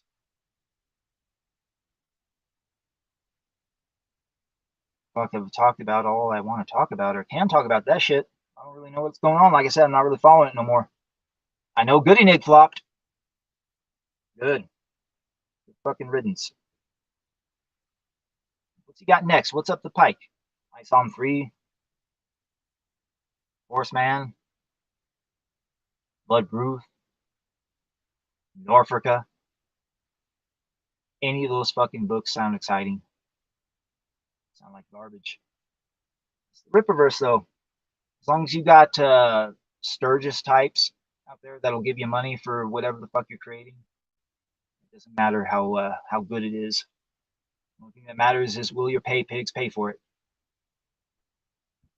Eric might be getting down to his core pay pigs. I made this prophecy a long, long time ago that when the day comes when Eric is down to his core pay pigs, that him and Ethan Van Sciver are going to be making virtually the same amount of money. And Ethan Van Sciver at some point could pick up a digital drawing pad, really surrender himself to figuring out a new medium and actually become good at digital drawing and like that ascend to the next level and like no more late whatever, because he's now got a fucking digital pad. And anybody who's ever switched from digital to regular drawing knows the process behind the speed process. Just it increases tenfold basically. But he's never going to do that though. This guy's still stuck in the world of blue pencils and light boxes and shit. Like he'll do all these stupid little intricate fucking pencil hatch marks, whatever, and then fucking by the time Kyle Ritter gets done with it, it's like, what the fuck does it matter? Yeah, Ethan at some point, if he wanted to, could learn a new medium, and he could speed up his shit to where people no longer have that talking point to use against him, that he's got late books or whatever. Eric, on the other hand, could Eric ever become a good writer? No. Either scenario is likely to never happen. Ethan's most likely never going to switch to digital and expedite his workflow. That'll probably never happen. But it's got a much more likelihood of happening than Eric actually becoming a good writer. Let's put it that way. Yeah. Who am I kidding? Ethan got jabbed. He got that fucking jab. We all know what happens when you get that fucking jab. We all know what happens when you get the fucking jab. Sometimes you can't say it. Nope.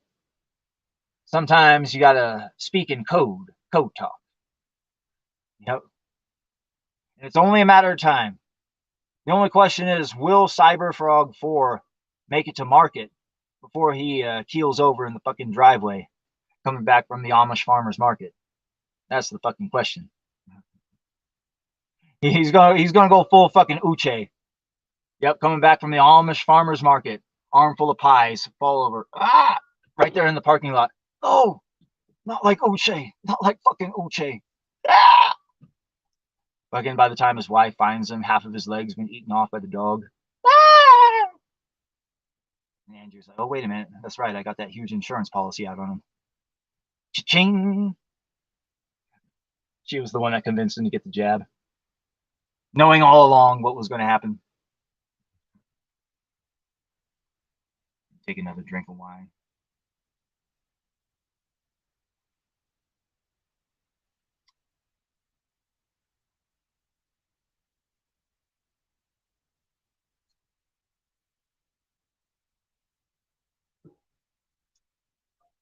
Yeah, if the jab ever gets Ethan, that'll be the thing that gets Comicsgate. Because who's going to take over as leader? Cecil? John Malin? Shane fucking Davis? Your boy Zach steps back up. I'll be the leader of Comicsgate. I was the one who founded it. Like, so your boy Zach, nobody likes you anymore. You're a fucking shoe store cuck now. You're a fucking joke. You're an even bigger joke than Ethan. That's right. That's right. Never mind. Yeah, here your boy Zach has been starting to go after the grift tubers. I guess he got real mad that they started roasting various franchises that he enjoyed. Like, why are you guys doing this? Making videos talking about stuff you don't like.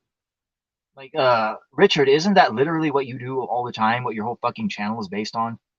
Talking about shit you don't like, complaining about shit, comics. You stupid fucking piece of shit. Yeah, I don't understand how anybody could still be a your boy Zach fan at this point. Like, does anybody still take that fucking guy seriously? Jesus Christ.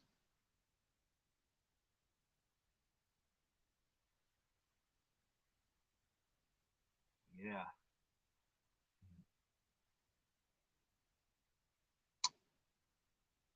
Fuck.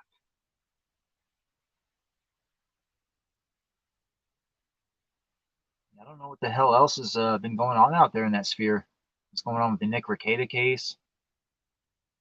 I remember they had paid for the money for the body cam footage, but we haven't seen the body cam footage from the Nick Rekieta arrest yet.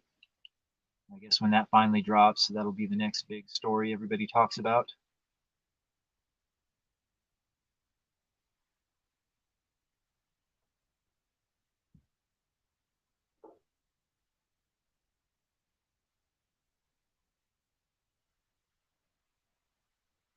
Yeah.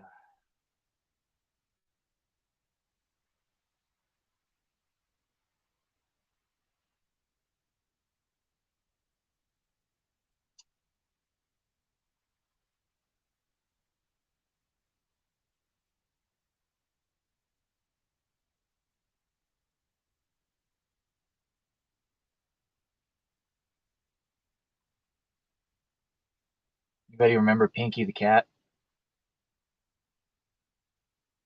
Pinky the cat.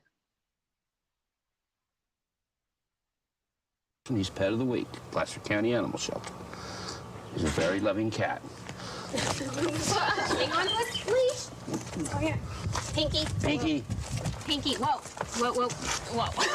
Well, we got a wildcat on our hands. Pinky, settle down, bud. Careful, Cole. Careful. Why don't I get a catch pole? Somebody got a catch pole. Oh. Pinky. Just set it over there.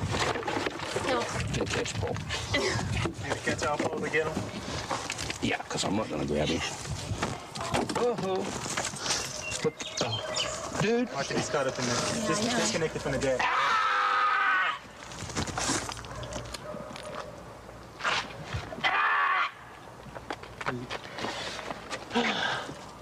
You got you in the back? Excuse my language.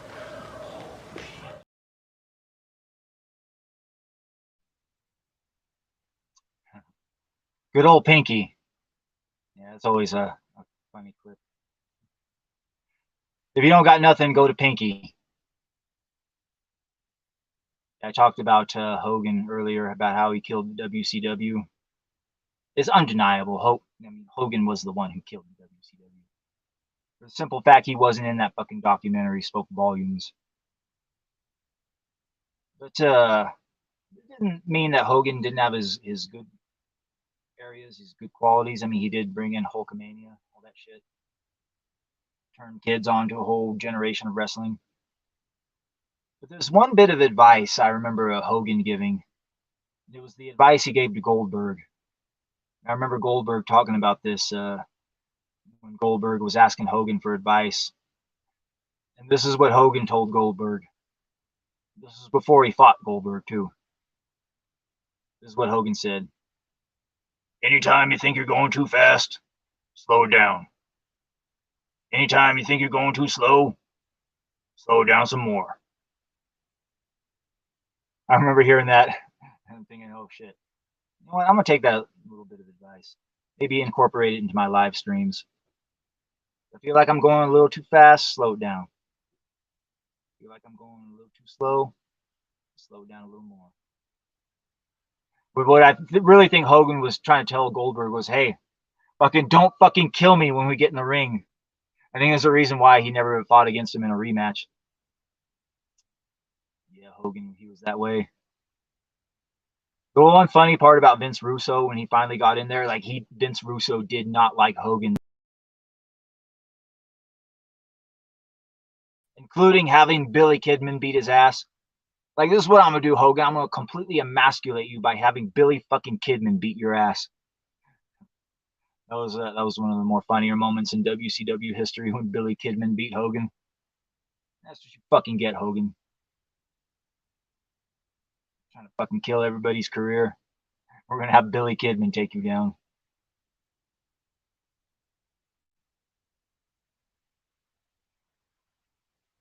Yeah. I think we're going to take another little mini break and we're going to come back and then finish the show off in style. Hit that 2-hour mark at least.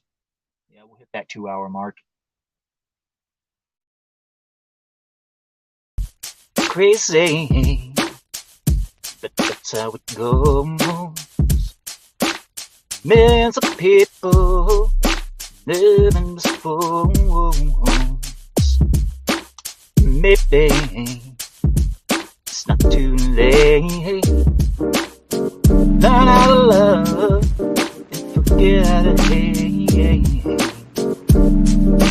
Mental wounds not healing. Life's a bitter shame. Going off of the rails on a crazy train. I say I'm Going up the rails on a crazy train. Going up the rails on a crazy train. Going up the rails on a crazy train. Listen to preachers, listen to fools. Watched all the dropouts make their own rules. One person conditioned to rule and control. The media sells it, and you live the role. Man or woman still screaming, driving me insane. Going up the rails on a crazy train. Going up the rails on a crazy train. I said I'm going up the rails on a crazy train. I know that things are going wrong for me. You got to listen to my words. There's a noble, it's what we've become. Inheriting troubles, I'm mentally numb. Crazy, just cannot bear. I'm living with something that just isn't fair.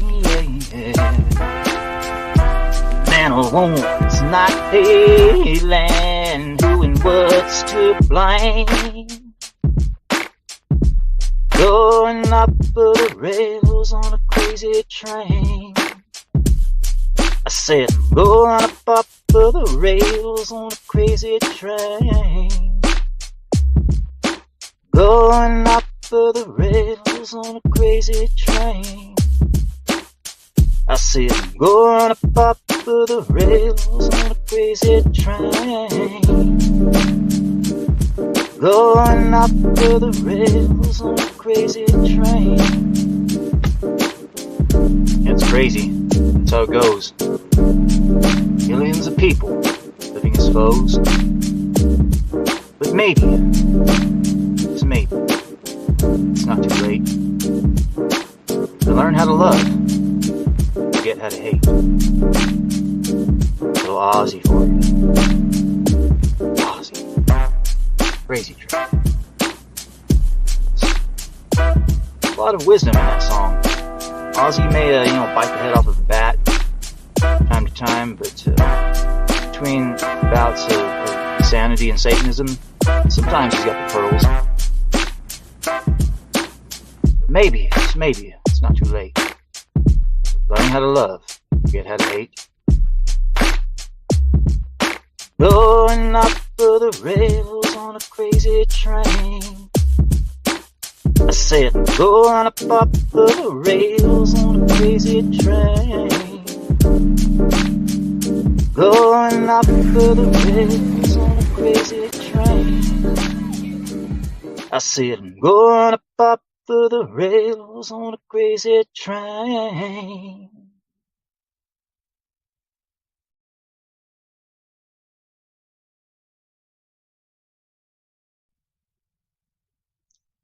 If I hadn't lose a mind, if I hadn't touched feeling, I would lose my soul the way I do.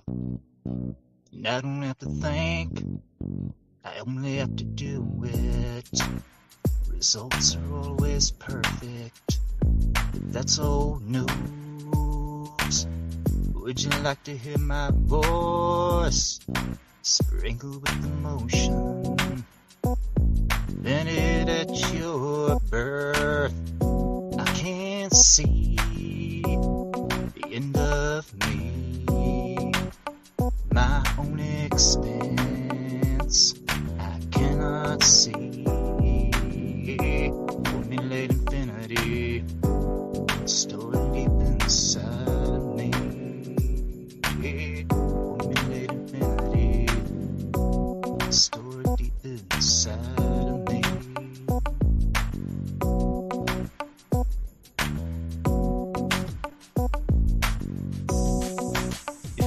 been losing mine. If I hadn't touched it, I've been losing my soul the way I do. And I don't have to think, I only have to do it. Results are always perfect, but that's old news. Would you like to hear my voice? Sprinkled with emotion. Vented at your birth. I can't see the end of me. My own expense. I cannot see. Formulate infinity. Stored deep inside of me. Formulate infinity. Stored deep inside of me.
All right, back.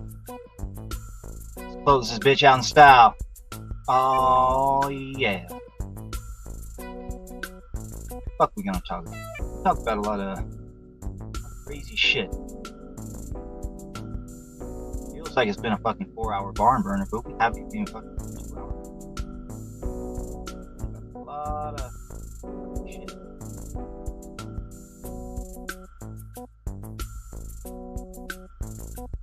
Talk about the aliens, demons, World War III, putting egg flopping, a lot of shit. Wrestling. Yeah, speaking of wrestling, this kind of segues into wrestling and demon talk in a way. And I had a real strange experience happen here recently. It's happened just the other day. Living out here in the middle of nowhere, the way I do, sometimes I act a little quirky. And I start to, I make up little characters, and sometimes I feel like I start channeling spirits.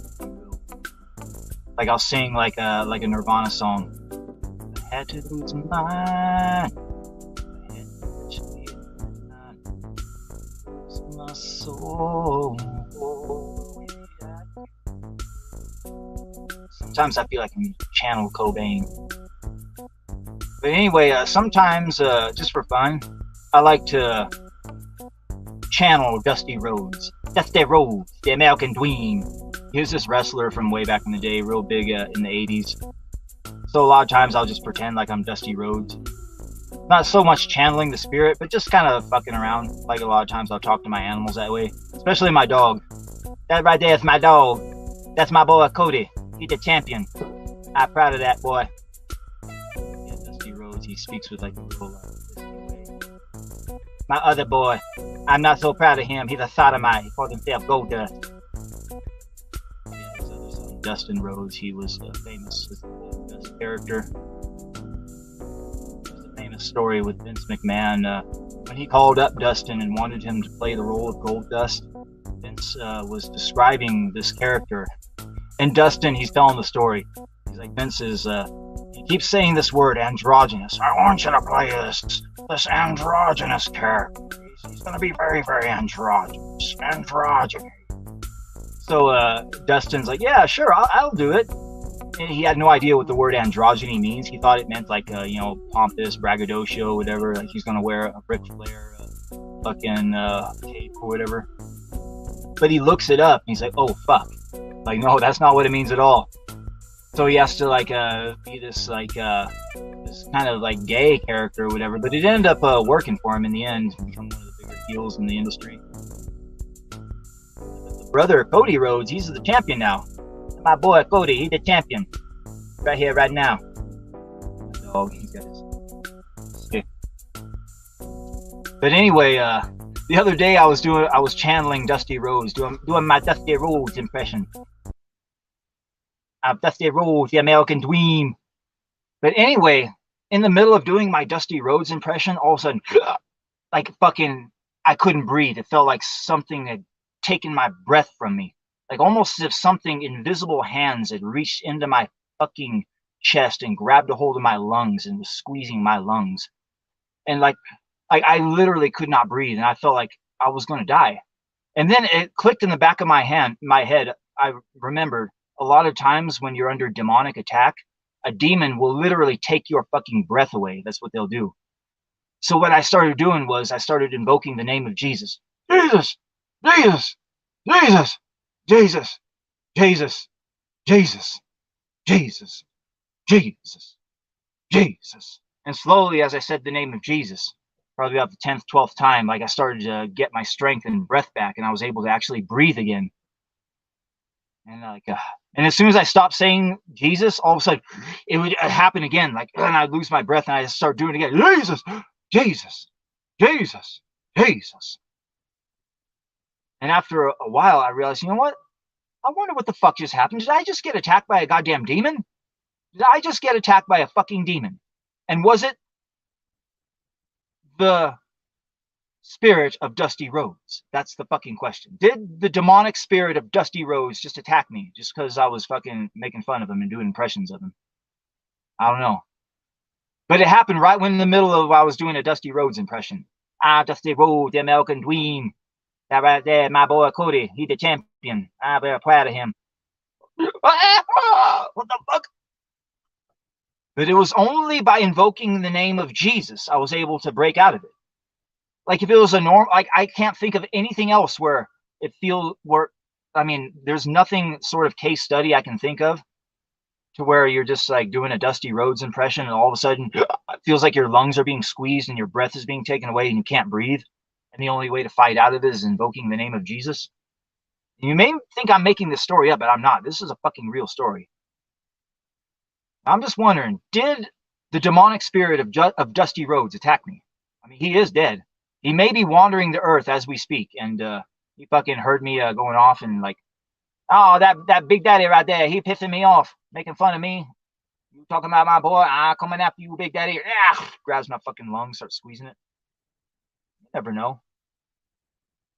It could be the act of doing the lisp is something that affects a person's lungs somehow. I don't know.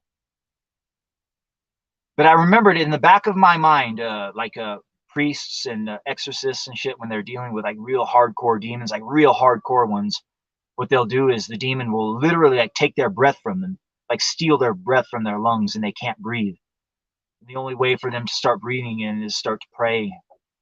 Like usually they start praying various whatevers, but all I did was just simply invoke the name of Jesus, because I know that fucking there's power in that name, and that demons fear it.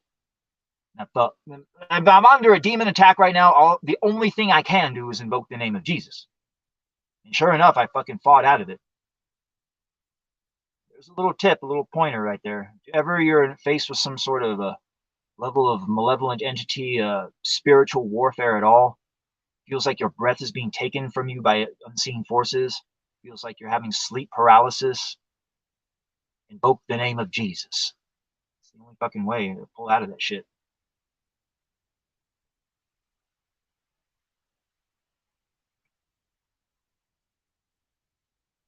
Yeah. All this trans wokeness. What a person can do to combat it.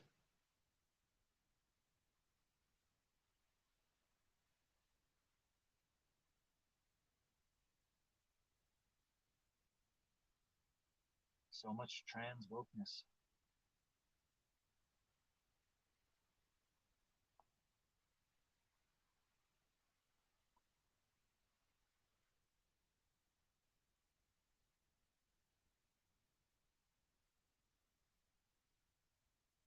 Oh, Lord of mercy.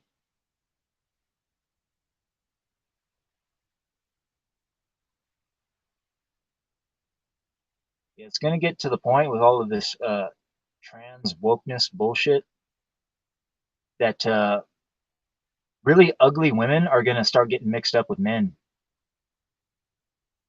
Yep, calling it now.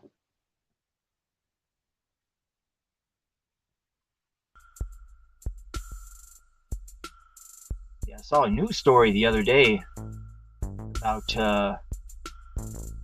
some woman did something. I think it was a woman, but it didn't say. It said she. The headline said she. But when I saw the picture of this quote-unquote woman, it had a fucking beard.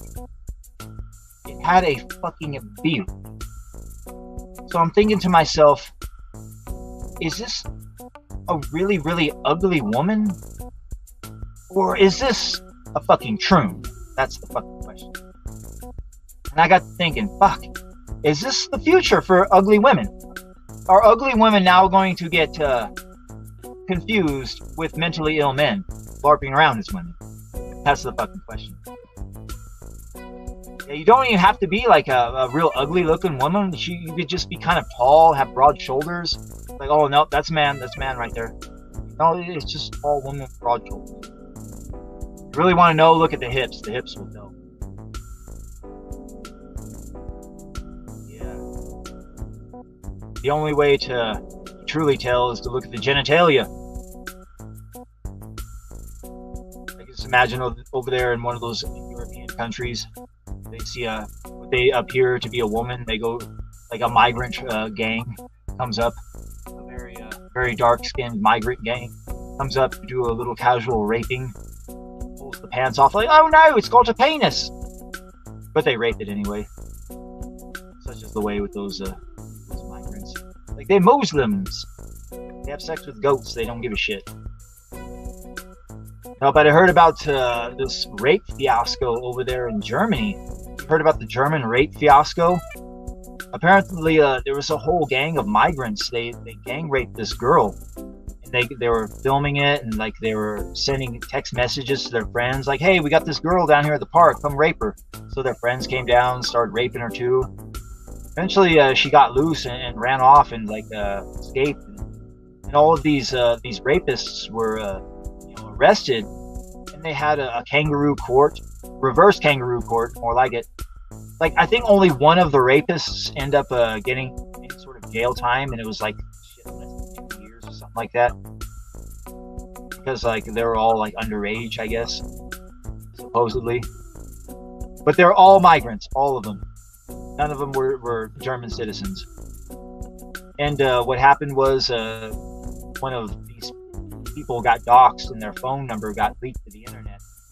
So what happened was a woman ended up text messaging one of these migrants, telling him, you're such a terrible person, you're such a bad person, you're going to burn in hell for what you've done. So what this fucking migrant did is they went full Eric July, and they got a hold of the German police and said, help me, I feel threatened. So what the German police did was they arrested the woman. And guess what? The woman who sent the text message to the rapist ended up getting more jail time than all of the rapists combined. No fucking joke. That's how far Germany has fallen. Oh, I tell you, if they could harness some sort of perpetual motion device, they could hook it up to Germany, they could power the entire fucking country. Perpetual motion device based solely upon Hitler spinning in his fucking grave. Yep, no fucking joke. Jesus Christ, Germany has fallen. Yep, it's a fucking cautionary tale for what awaits us all.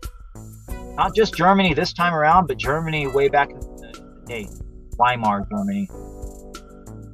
Never go full Magnus Hirschfeld.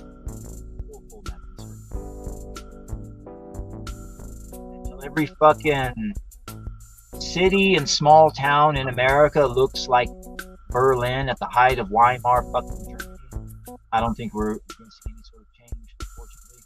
I hope I'm wrong. God, I hope I'm wrong.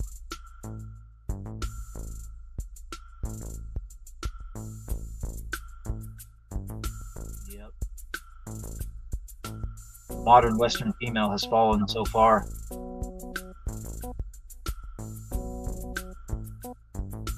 Waste the best years of their life pursuing school and career. Once they hit the wall, realize it's too late. And that little midlife crisis moment. Oh no, I gotta settle down. They try to find somebody. Oh, it's too late, bitch. It's too late.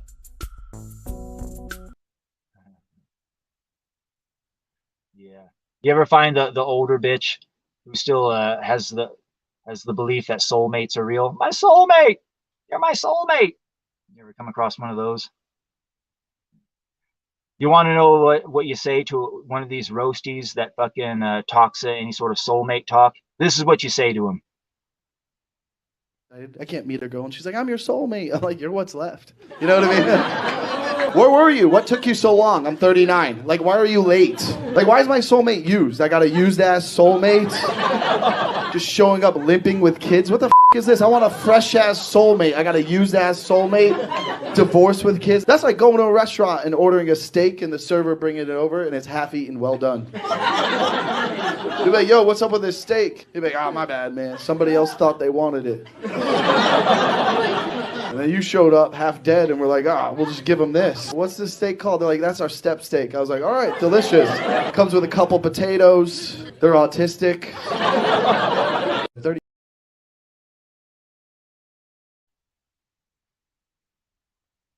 Autistic or mixed race and autistic. Yikes. Yeah, such is the way for the modern single man. Yeah, you know, I heard a very interesting statistic about people who win the lottery.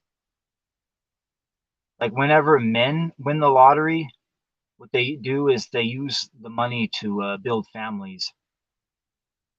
Whenever women win the lottery, the very first thing they do, divorce their husband.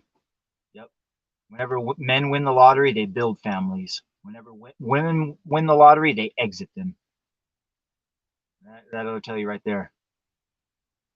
And so much for death do us part. Have you heard about this phenomenon called hag maxing?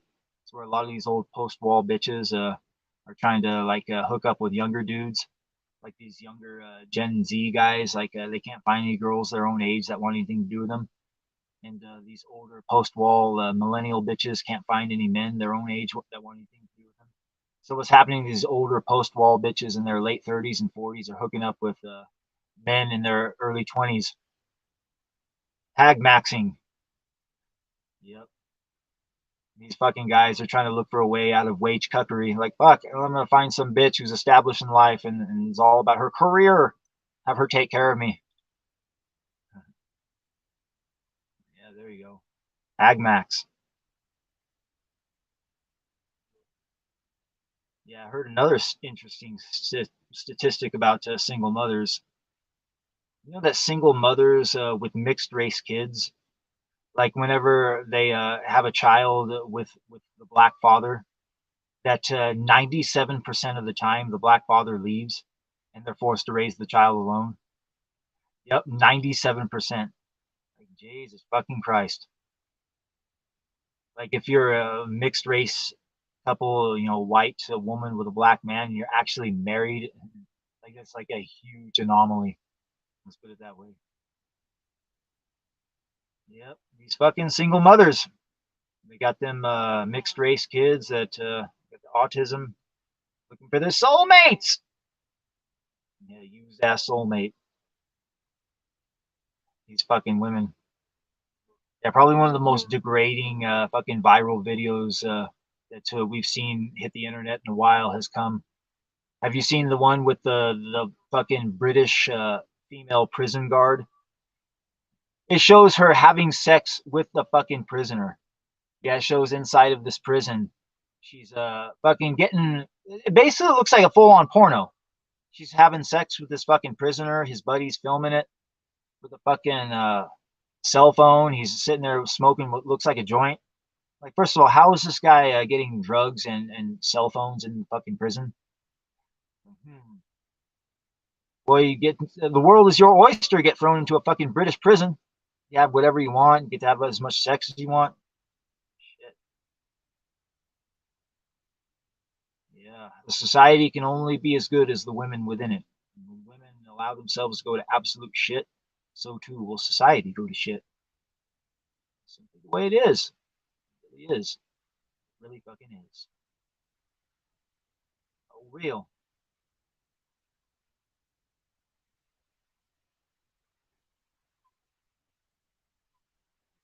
We've ranting and raved for a while. Shit. Over 2 hours. I don't know what else to talk about. I think maybe we'll close the show out, guys. 2 hours is always a good show right there, though. Anytime Big Daddy can put on fucking a couple hours, you know it's going to be a fucking banger. As the old saying goes. All right. Yeah, let's close it out with a few songs related to Comicsgate. I didn't really talk too much Comicsgate since I don't really follow that shit too much anymore. But back in the day, I made a lot of AI related Comicsgate songs about a lot of the characters within that sphere. So maybe I'll play some AI Comicsgate songs, because the AI Comicsgate songs pretty much describe exactly what's going on with the various characters within Comicsgate.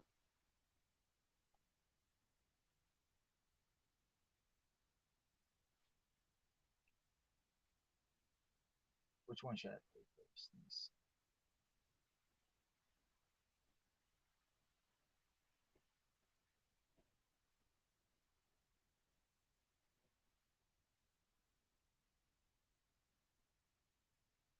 All right, we'll play the Ballad of Sheila, Shameless Sheila. All right, we're gonna play a series of songs to close the show out. Thanks for coming along, guys. It's been a fun one. Sheila, Sheila, you've got a story to tell. But be careful, girl. Sometimes secrets don't sit well. You posted your news for the world to see, but now you're trying to hide. Oh, the shame in your plea. Sheila, Sheila, why'd you let them take control? Joining a community, don't you see they're just trolls? Comicsgate may cheer, but at what cost? Your dignity, your self-respect, it's all been lost. Shameless Sheila, don't let them define you. Rise above the hatred, show them what you can do. Embrace your story, empower your name. Shameless Sheila, it's time to reclaim your fame.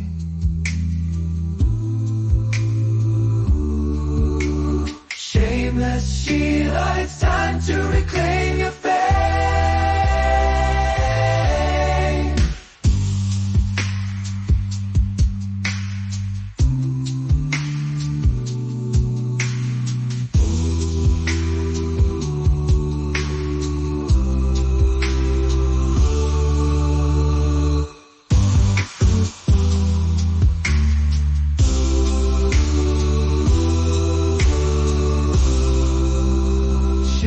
Sheila, it's time to reclaim your fame.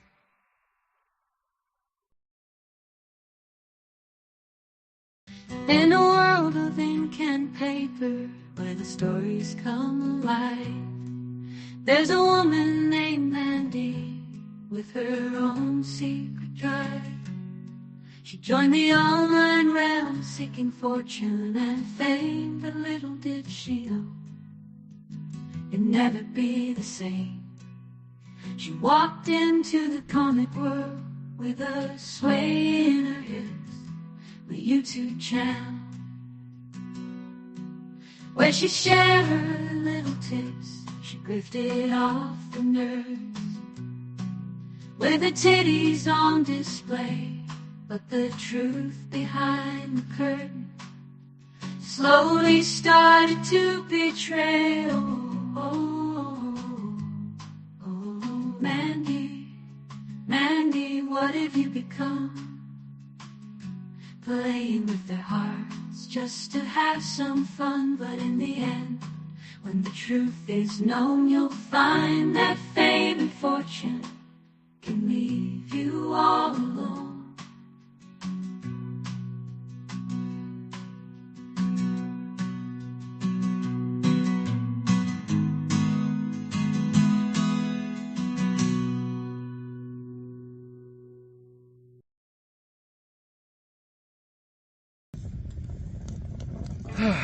Eric, what are you doing, man? You had a good grift going there for a while, but you decided to fuck with the fat man. And this is what you get.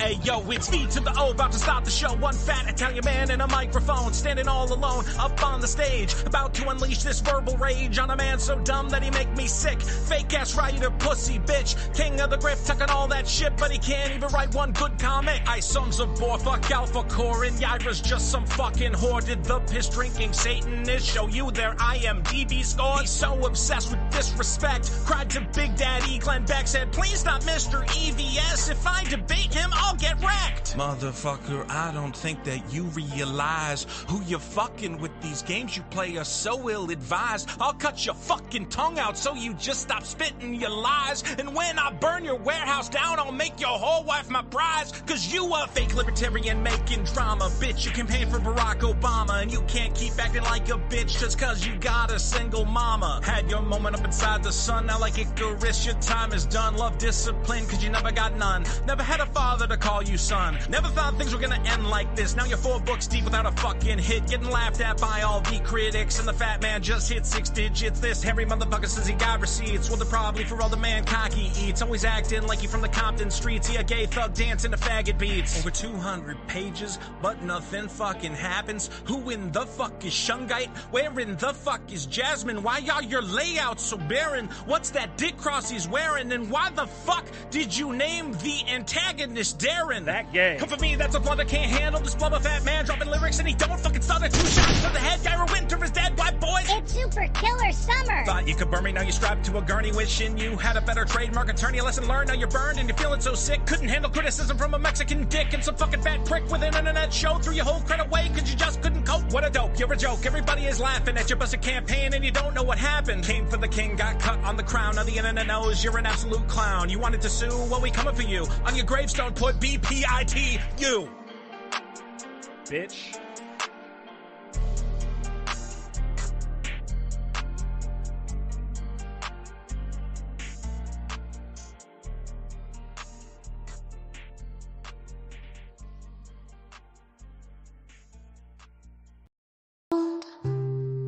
With low IQ from Jersey, that's where I grew. A comic artist with dreams in my eyes, but the world never seemed to sympathize.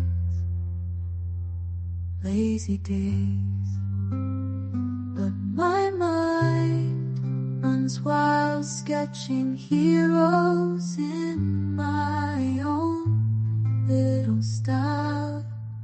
YouTube grifter, trying to make a name, but it's hard when nobody knows your game. Met some men from a Craigslist ad, searching for purpose, feeling kinda sad. We shared our stories, our struggles and fears, realized we were drowning in silent tears.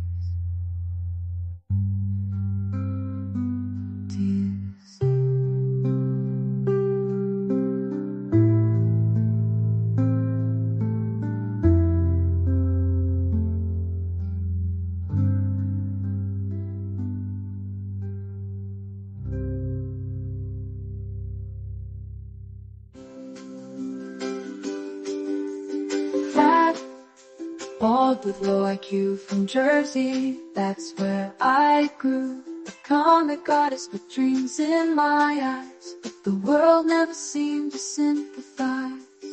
Lazy days, but my mind runs wild, dancing on the YouTube streams. Myocarditis, heart skips a beat, lost in this concrete maze of the alley, searching for a way to the pizza place, to the pizza place. To the pizza place, to the pizza place.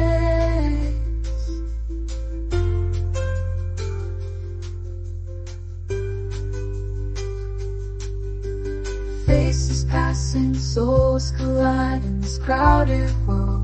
Try to hide, gotta find a way to make a new start, but the noise and chaos tear us apart. Fat, bald with low IQ from Jersey X, just like a Jew met up with a man for a Craigslist runner pizza. To the pizza place, to the pizza place.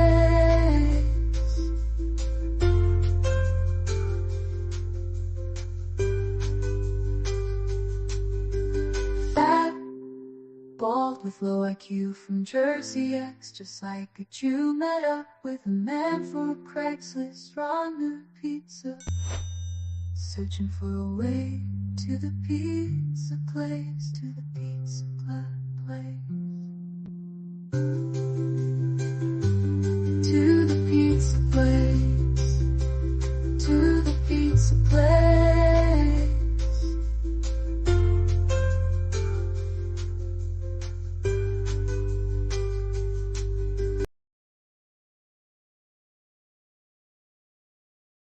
Minnesota, alleys he roamed, Beta Akita, the degenerate cuckold. This life of sin has now paid the cost. Cocaine and whiskey fueled holocaust. Although he knows that he's in deep shit, if the Baldo fits, then you must acquit. Videos at night, he'd scream and shout, but inside his soul's worn out. Swinger masks and twisted jets, neglecting children, their gentleness. Why, Rikita, why did you have to lie? You chose to drink and get real high. A path of sorrow, dark and cold. There's no tomorrow for a used Baldo. Ours clanged shut, his future dim, degeneracy consuming him. A world once bright, now shades of gray, lost in vices every day. Echoes of the past so clear, children's cries he couldn't hear.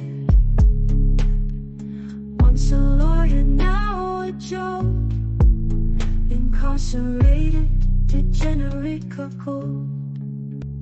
Why, Rikita, why did you have to lie? You chose to drink and get real high. A path of sorrow, dark and cold. There's no tomorrow for a used Baldo. But don't pull this shit on me. You and everybody else, you're on YouTube, motherfucker. You're just a guy, white Brit ass nigga. You know that it kinda hurts, living life with the son that you curse.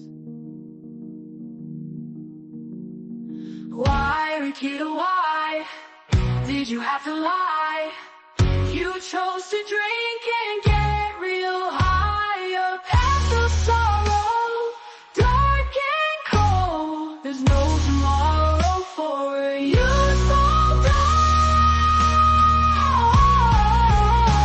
You know that it can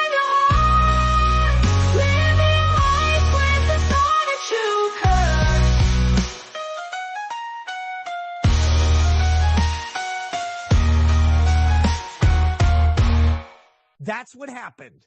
That's what happened. There's no way around it.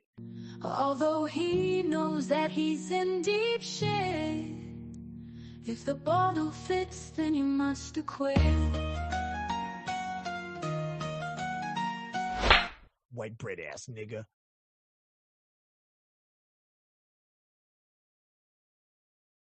Man they call Big Daddy, a legend in these parts. He rides through the darkness, fire burning in his heart. With his words like bullets, he brings justice to the night. He's a true gangster of love, fighting for what's right. People say he's a bandit, the most wanted in the land, but they don't know the story. They don't understand. His words are pure truth, they cut through like a knife. Big Daddy's got the power to change the wrong to right.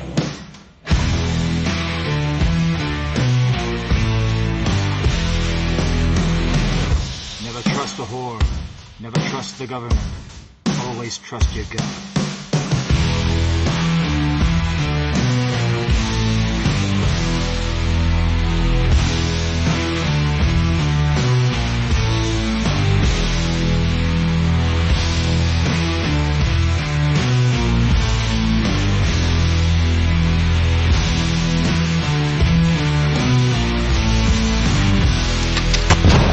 The man they call Big Daddy, a legend in these parts. He rides through the darkness, fire burning in his heart. With his words like bullets, he brings justice to the night. He's a true gangster of love, fighting for what's right. People say he's a bandit, the most wanted in the land, but they don't know the story. They don't understand. His words are pure truth, they cut through like a knife.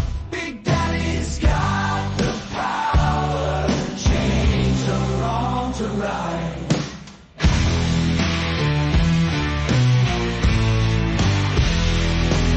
He who walks among the wise shall come to wisdom, but a man who walks among fools shall come to ruin.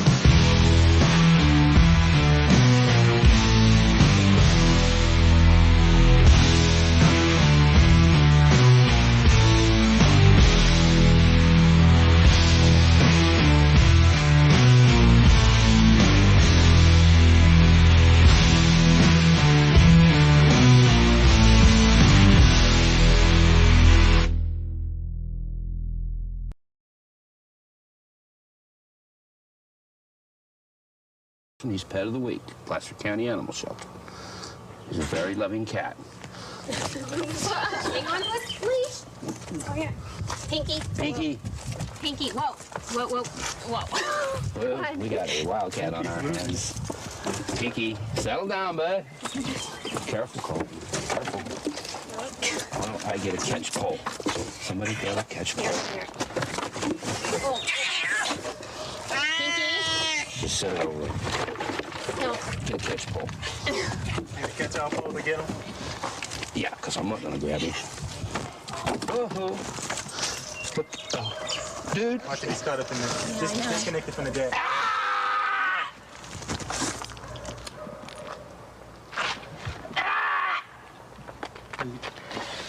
You got in the back? Bitch. Excuse my language.